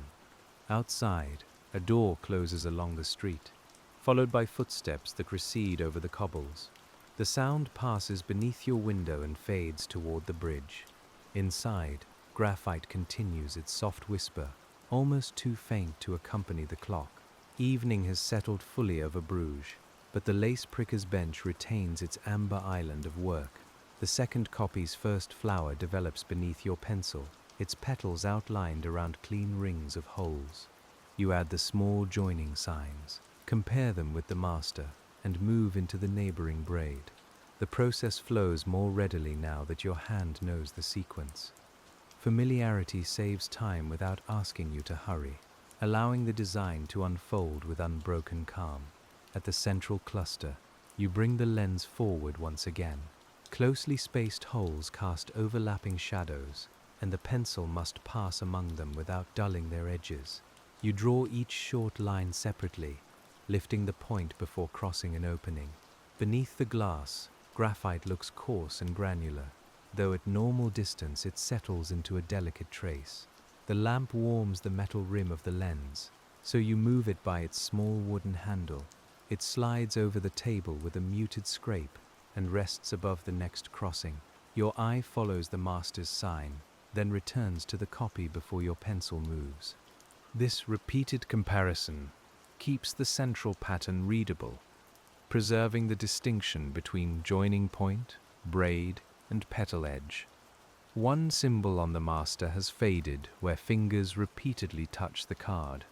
You confirm its shape from the first copy and from the original drawing stored in the folder. All three agree, though each preserves the mark with a different degree of darkness. You reproduce it lightly on the second card, carrying a nearly worn instruction into fresh form before it disappears from the master. The act feels ordinary rather than historic, because the mark belongs to work expected soon, not to some distant museum case. Yet patterns survive precisely through such ordinary renewals, copied when their surfaces begin to fade. You don't preserve them by withdrawing them from use. You preserve them by preparing another card that can accept pins, thread dust, and the slow wear of capable hands. A lace pattern earns its meaning beneath the bobbins, where its holes are occupied and its drawn lines gradually hidden. The clean copy before you is only a beginning, despite the hours already held within it. Soon it may bend slightly around a pillow and collect tiny impressions around every active point. Its future usefulness rests inside this present freshness, ready to be spent without regret. You complete the central symbols and move toward the lower border. The pencil strip beneath your hand has softened where your palm repeatedly crosses it, so you replace it with a clean one. The used strip carries gray marks and a slight curve, but hasn't touched the finished pattern. You fold it inward and set it aside, keeping the bench's working order intact. The ruler meets the border again, and the second copy receives its restrained straight line. Your lamp throws the ruler's long shadow beyond the card, making it appear broader than the object itself. You keep the pencil close to the wooden edge, then release it at the intended rise. The border moves gently toward its flower, repeating the master's graceful transition without becoming rigid. You draw the row of smaller blossoms with steady turns of the sheet. Each one has already passed beneath the steel point, the bone smoother, and the dry brush. Now it receives its final visible root. The repeated handling hasn't softened the card or widened the holes. Careful pressure allows many operations to gather upon one surface, while leaving it sound. At the last blossom, your pencil point becomes rounded and begins laying a wider mark. You sharpen it over a small tray, catching the shavings before they reach the pattern. Cedar gives off a faint, clean scent as the blade turns around the wood. The renewed point touches spare paper first, then returns to the blossom with a thin, controlled line. The second copy is finished near the hour, when the adjoining bobbins finally become still. A chair moves back, cloth settles over a lace pillow, and pins give one last faint rattle inside their box. You hear low voices and the careful gathering of personal things beyond the wall. Your pencil continues through the final leaf, following its vein toward the border's edge.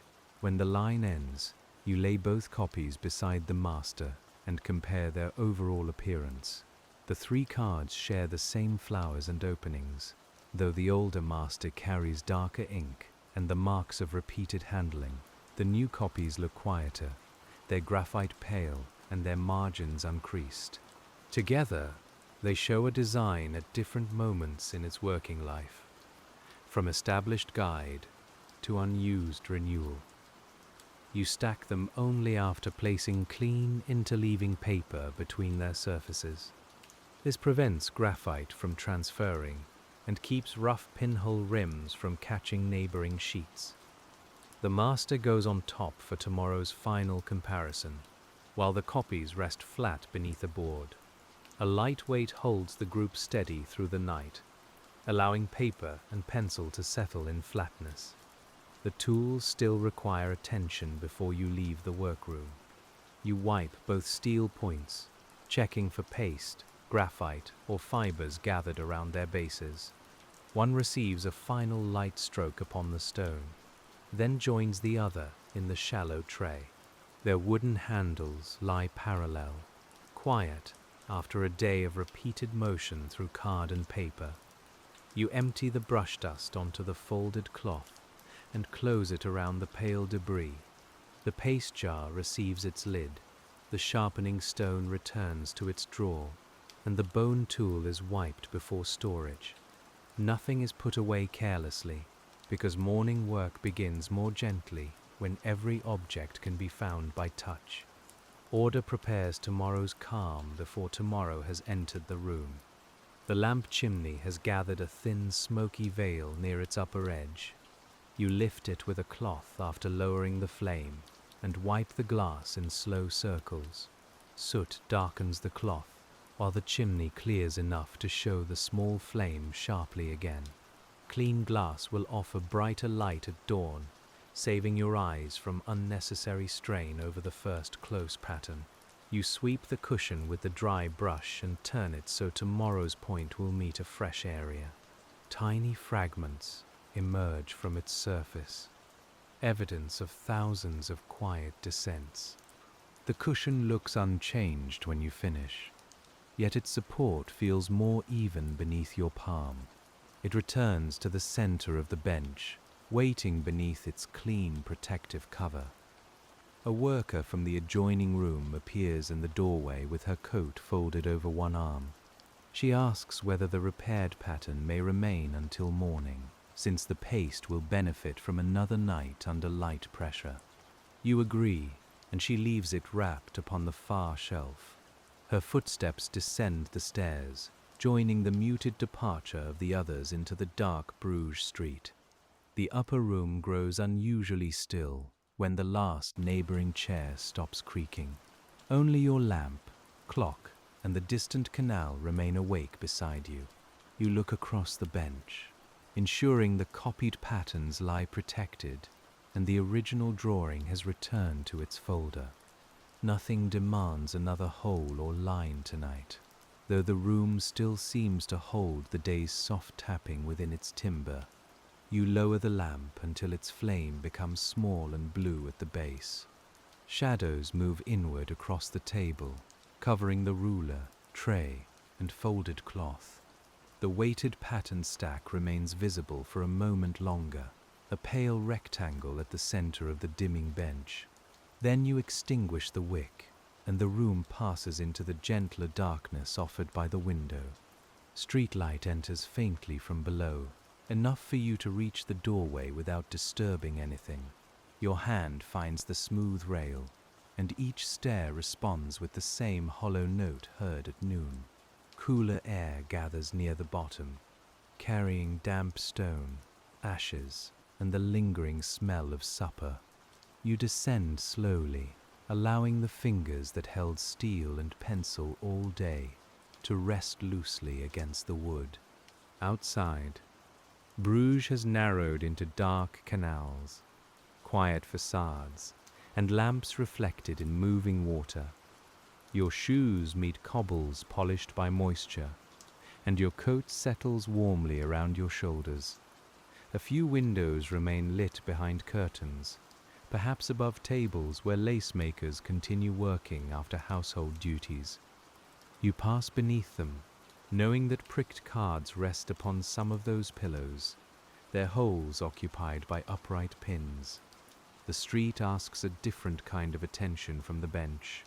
You notice uneven stones, a shallow gutter, and the dark gleam where canal water lies beyond its wall. No close curves require inspection, and your gaze can wander toward roof lines and lamp halos. The eyes relax into distance, while your feet follow a route learned through years of the same walk. A bridge rises gently ahead, its stones holding the day's remaining dampness. From the center, you hear water moving below in soft touches against the quay. The sound lacks the exact rhythm of a tool, yet it carries repetition without urgency. You pause for one breath near the parapet, feeling cool air across your face and a quiet heaviness leaving the shoulders. Your home isn't far from the workroom, because much of Bruges can be crossed through short streets and bridges folded around canals. You pass a bakery gone dark, a shuttered shop, and a doorway where someone has left a small broom against the wall. These ordinary objects possess the stillness of tools after use. Each seems to wait for morning with the same practical patience as your covered bench. At home, you hang the coat where damp wool can dry and warm your hands near a modest stove. The fingers remain slightly curved from holding the pricker, though gentle movement soon loosens them. You wash away graphite from the side of your hand and watch grey water circle the basin. A few darker marks remain near the nails, small traces of the day's labor that will fade by morning. Supper carries warmer smells than the workroom, perhaps cabbage, potatoes, bread, and a little fat saved for flavor. You eat without examining anything closely, allowing the eyes to soften and the mind to drift. The pattern may return briefly in thought, as a ring of lighted holes, but it brings no unsettled question. You know where the tools lie and where tomorrow's inspection will begin. Sleep comes without needing the day to be reviewed or judged. The hand has repeated its measured task. The copies lie flat, and the repaired card is safe beneath its board. Outside, water continues along the canal walls, while night gathers over the city. Somewhere behind a curtained window, a bobbin gives one late wooden click, then rests among its threads. Long before the streets grow busy, the chill of another morning meets you at the doorway. Bruges lies under a pale mist that softens the lamps and gathers along iron railings in clear droplets. Your shoes sound duller upon the damp cobbles than they did the evening before. The workroom key feels cold in your hand, its toothed edge pressing through your glove with familiar weight. You unlock the lower door and enter air that has held still throughout the night. Stone, wood, paper, and yesterday's paste each contribute a faint scent to the quiet building. No voices move behind the walls yet, and no bobbins answer your steps. For a little while, you have the workshop's complete silence around you as you climb toward the bench. The upper room is dim, but the window carries enough grey light to reveal the table's outline. You set down your belongings, open the lamp, and bring the wick to a small flame. Clean glass lets amber light spread quickly across the tools arranged the night before. Everything waits in its place, and the ordered bench offers the gentle welcome of work already understood. You remove the cover from the cushion, touch the steel points, and lift the board from the stacked patterns. The master and both copies remain flat, with no curled margin or transferred graphite. Their interleaving papers slide away cleanly. You set the cards side by side beneath the lamp, ready to inspect them before anyone arrives to claim the repaired pattern nearby. Morning paper feels cooler than evening paper, and the copies give a faint dry whisper when moved. You hold the first toward the lamp and follow every glowing row from upper border to lower curve. The pencil lines remained clear overnight, neither smudged nor darkened by pressure. Flowers and braids stand legibly among their holes, showing no place where the card has buckled while resting. The second copy receives the same slow examination, first from the front and then from behind. One raised fiber near the central flower catches your fingertip, so you settle it with the bone tool. Nothing else asks for correction. You return the card to the table, where its pattern lies quietly complete, but not yet released for use. You compare both copies against the master by aligning their marked corners. The first copy goes beneath, and lamplight shines through the combined holes wherever their channels match. Nearly every opening becomes one clear point, while a shadow would reveal the slightest displacement. You move from border to flower, flower to braid, and braid to leaf, finding steady agreement throughout the design. At one small picot mark, the lowest light appears a fraction wider than the master's hole. You separate the cards and inspect each opening beneath the lens. The copy is round and undamaged, merely clearer because its surrounding paper remains fresh. No correction is needed, so you resist touching it again and continue the comparison with restraint. The second alignment takes longer around the curved corner, where outer and inner rows must preserve their different spacing. You pin the margins temporarily with broad, harmless fasteners, placed outside the useful design. When raised toward the lamp, both arcs shine cleanly through one another. The copied corner will guide thread around its turn without tightening or lifting, and you lower the cards with quiet confidence. Footsteps enter below, while you're comparing the upper leaves. A door opens, wool brushes the stair wall, and the first neighboring worker brings the scent of cold air into the building. She greets you softly and continues toward her room. Soon, a chair moves beyond the partition. Cloth lifts from a pillow, and bobbins begin their morning murmur. The repaired pattern's owner arrives a little later and takes her parcel from the shelf. You remove the board, show her the strengthened backing once more, and let her test several holes with a clean pin. They remain firm after the night's drying. She wraps the card carefully and carries it away, already considering where yesterday's unfinished flower will resume beneath her hands. Your copies now require identification in their margins, including the workshop mark and whatever design number belongs to the master. You sharpen the pencil and reproduce the notation clearly without pressing deeply into the card. A date may be added in small writing, preserving when these working copies were made. The marks remain outside the lace area, practical references for drawers, merchants, and future renewal. Each copy also receives a modest indication of its upper edge. The floral design could be turned, but the working direction may affect how a lacemaker arranges bobbins and begins the border. A tiny arrow in the margin settles the matter without crowding the pattern. You compare its position on both sheets, ensuring their intended orientation remains unmistakable when they're separated. The master returns to its folder after one final brushing. Its task for these copies is complete, though it may be needed again whenever another card wears thin or a new worker begins the design. You place clean paper against its face and tie the folder loosely with cotton tape. The bundle goes into a flat drawer where weight, darkness, and dryness will protect it between uses. The two copies remain upon the bench because one will stay in the workshop and the other may travel to a lacemaker elsewhere in Bruges. Before release, you test several holes with pins, choosing a border, a dense flower, and the curved corner. Each shaft enters straight and stands without leaning. The card grips them with the quiet firmness expected of fresh material. You remove the pins by drawing them upward rather than rocking them from side to side.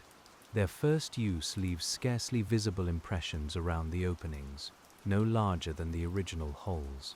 The copies have passed their practical test. You wrap one in smooth paper while keeping the other open for a worker expected later in the morning. And as Bruges wakes beyond the misted window, the lace pricker's work turns from preserving yesterday's design toward preparing a new commission waiting in the drawer. The packet is larger than the flower pattern, tied with string and marked for a broad decorative border. You place it upon the cleared bench and loosen the knot without cutting it, saving the cord for later storage.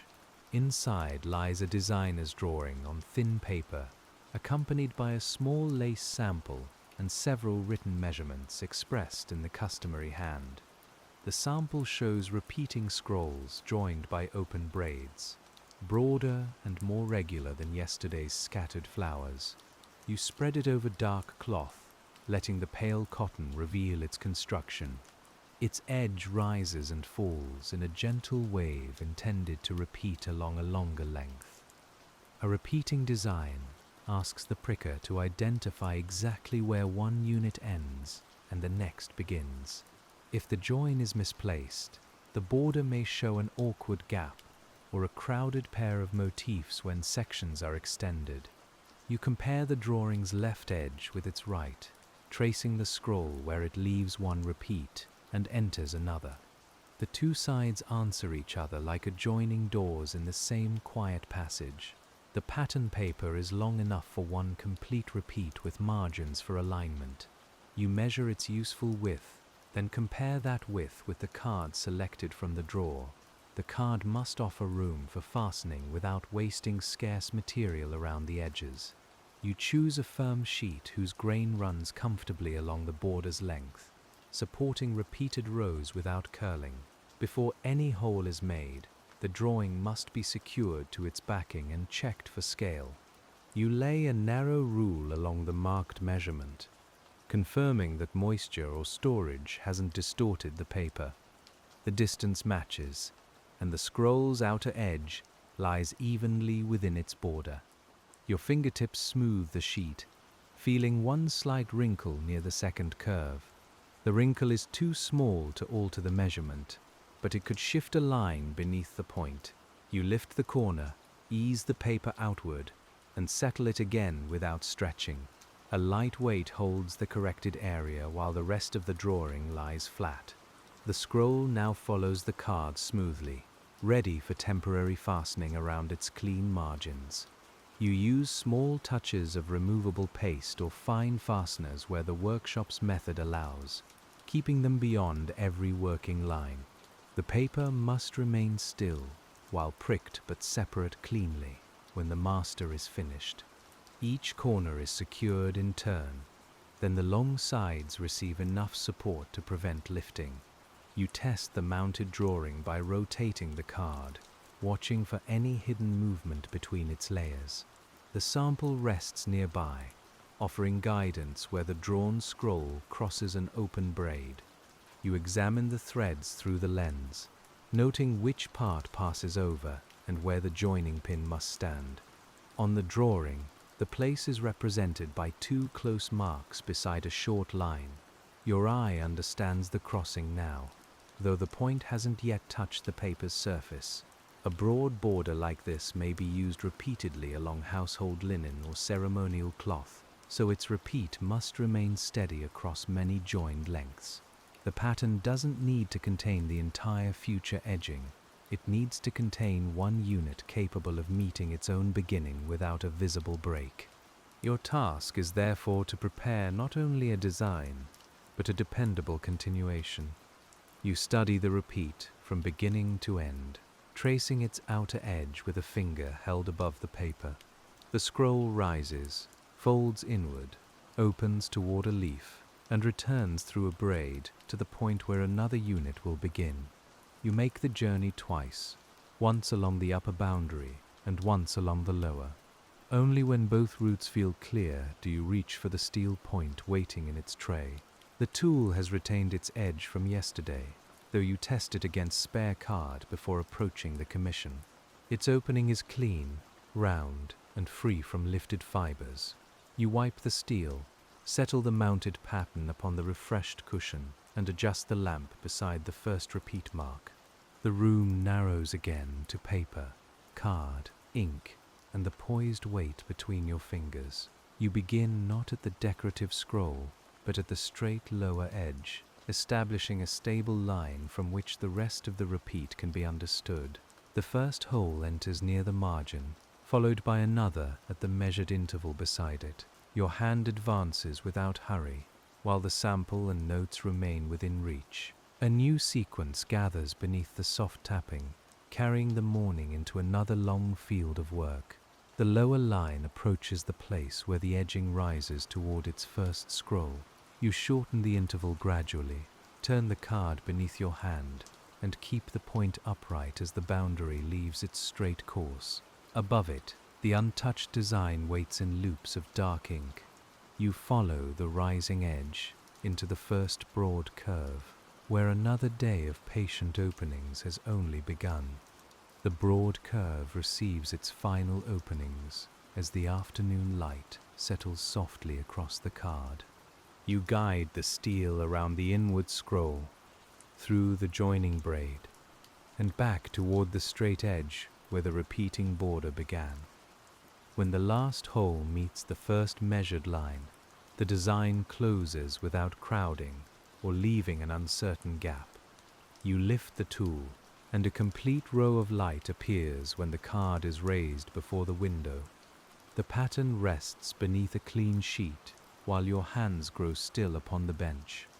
Outside, Bruges darkens gently along its canals, and the bells travel over roofs softened by evening mist. You wipe the steel point, return it to its shallow tray, and brush the pale paper fibers from the cushion.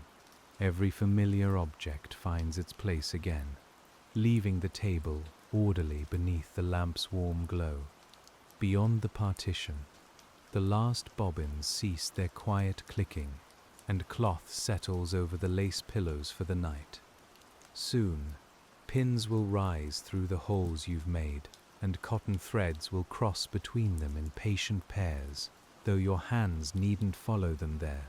The card already holds the root, each flower, braid, and gentle turn waiting with calm certainty for another worker's fingers. You lower the wick until the amber circle contracts around the pattern, then fades from ruler to pencil, from cushion to polished wooden handle. The room releases the dry scent of paper and graphite into the cooler air, while canal water touches the stone outside with a rhythm too soft to count. Your fingers loosen, your shoulders settle, and the long attention of the Bruges Lace Pricker's day finally leaves your hands. The lamp is dimmed now, the steel point is still, and beneath the sleeping card, every tiny pathway rests in darkness.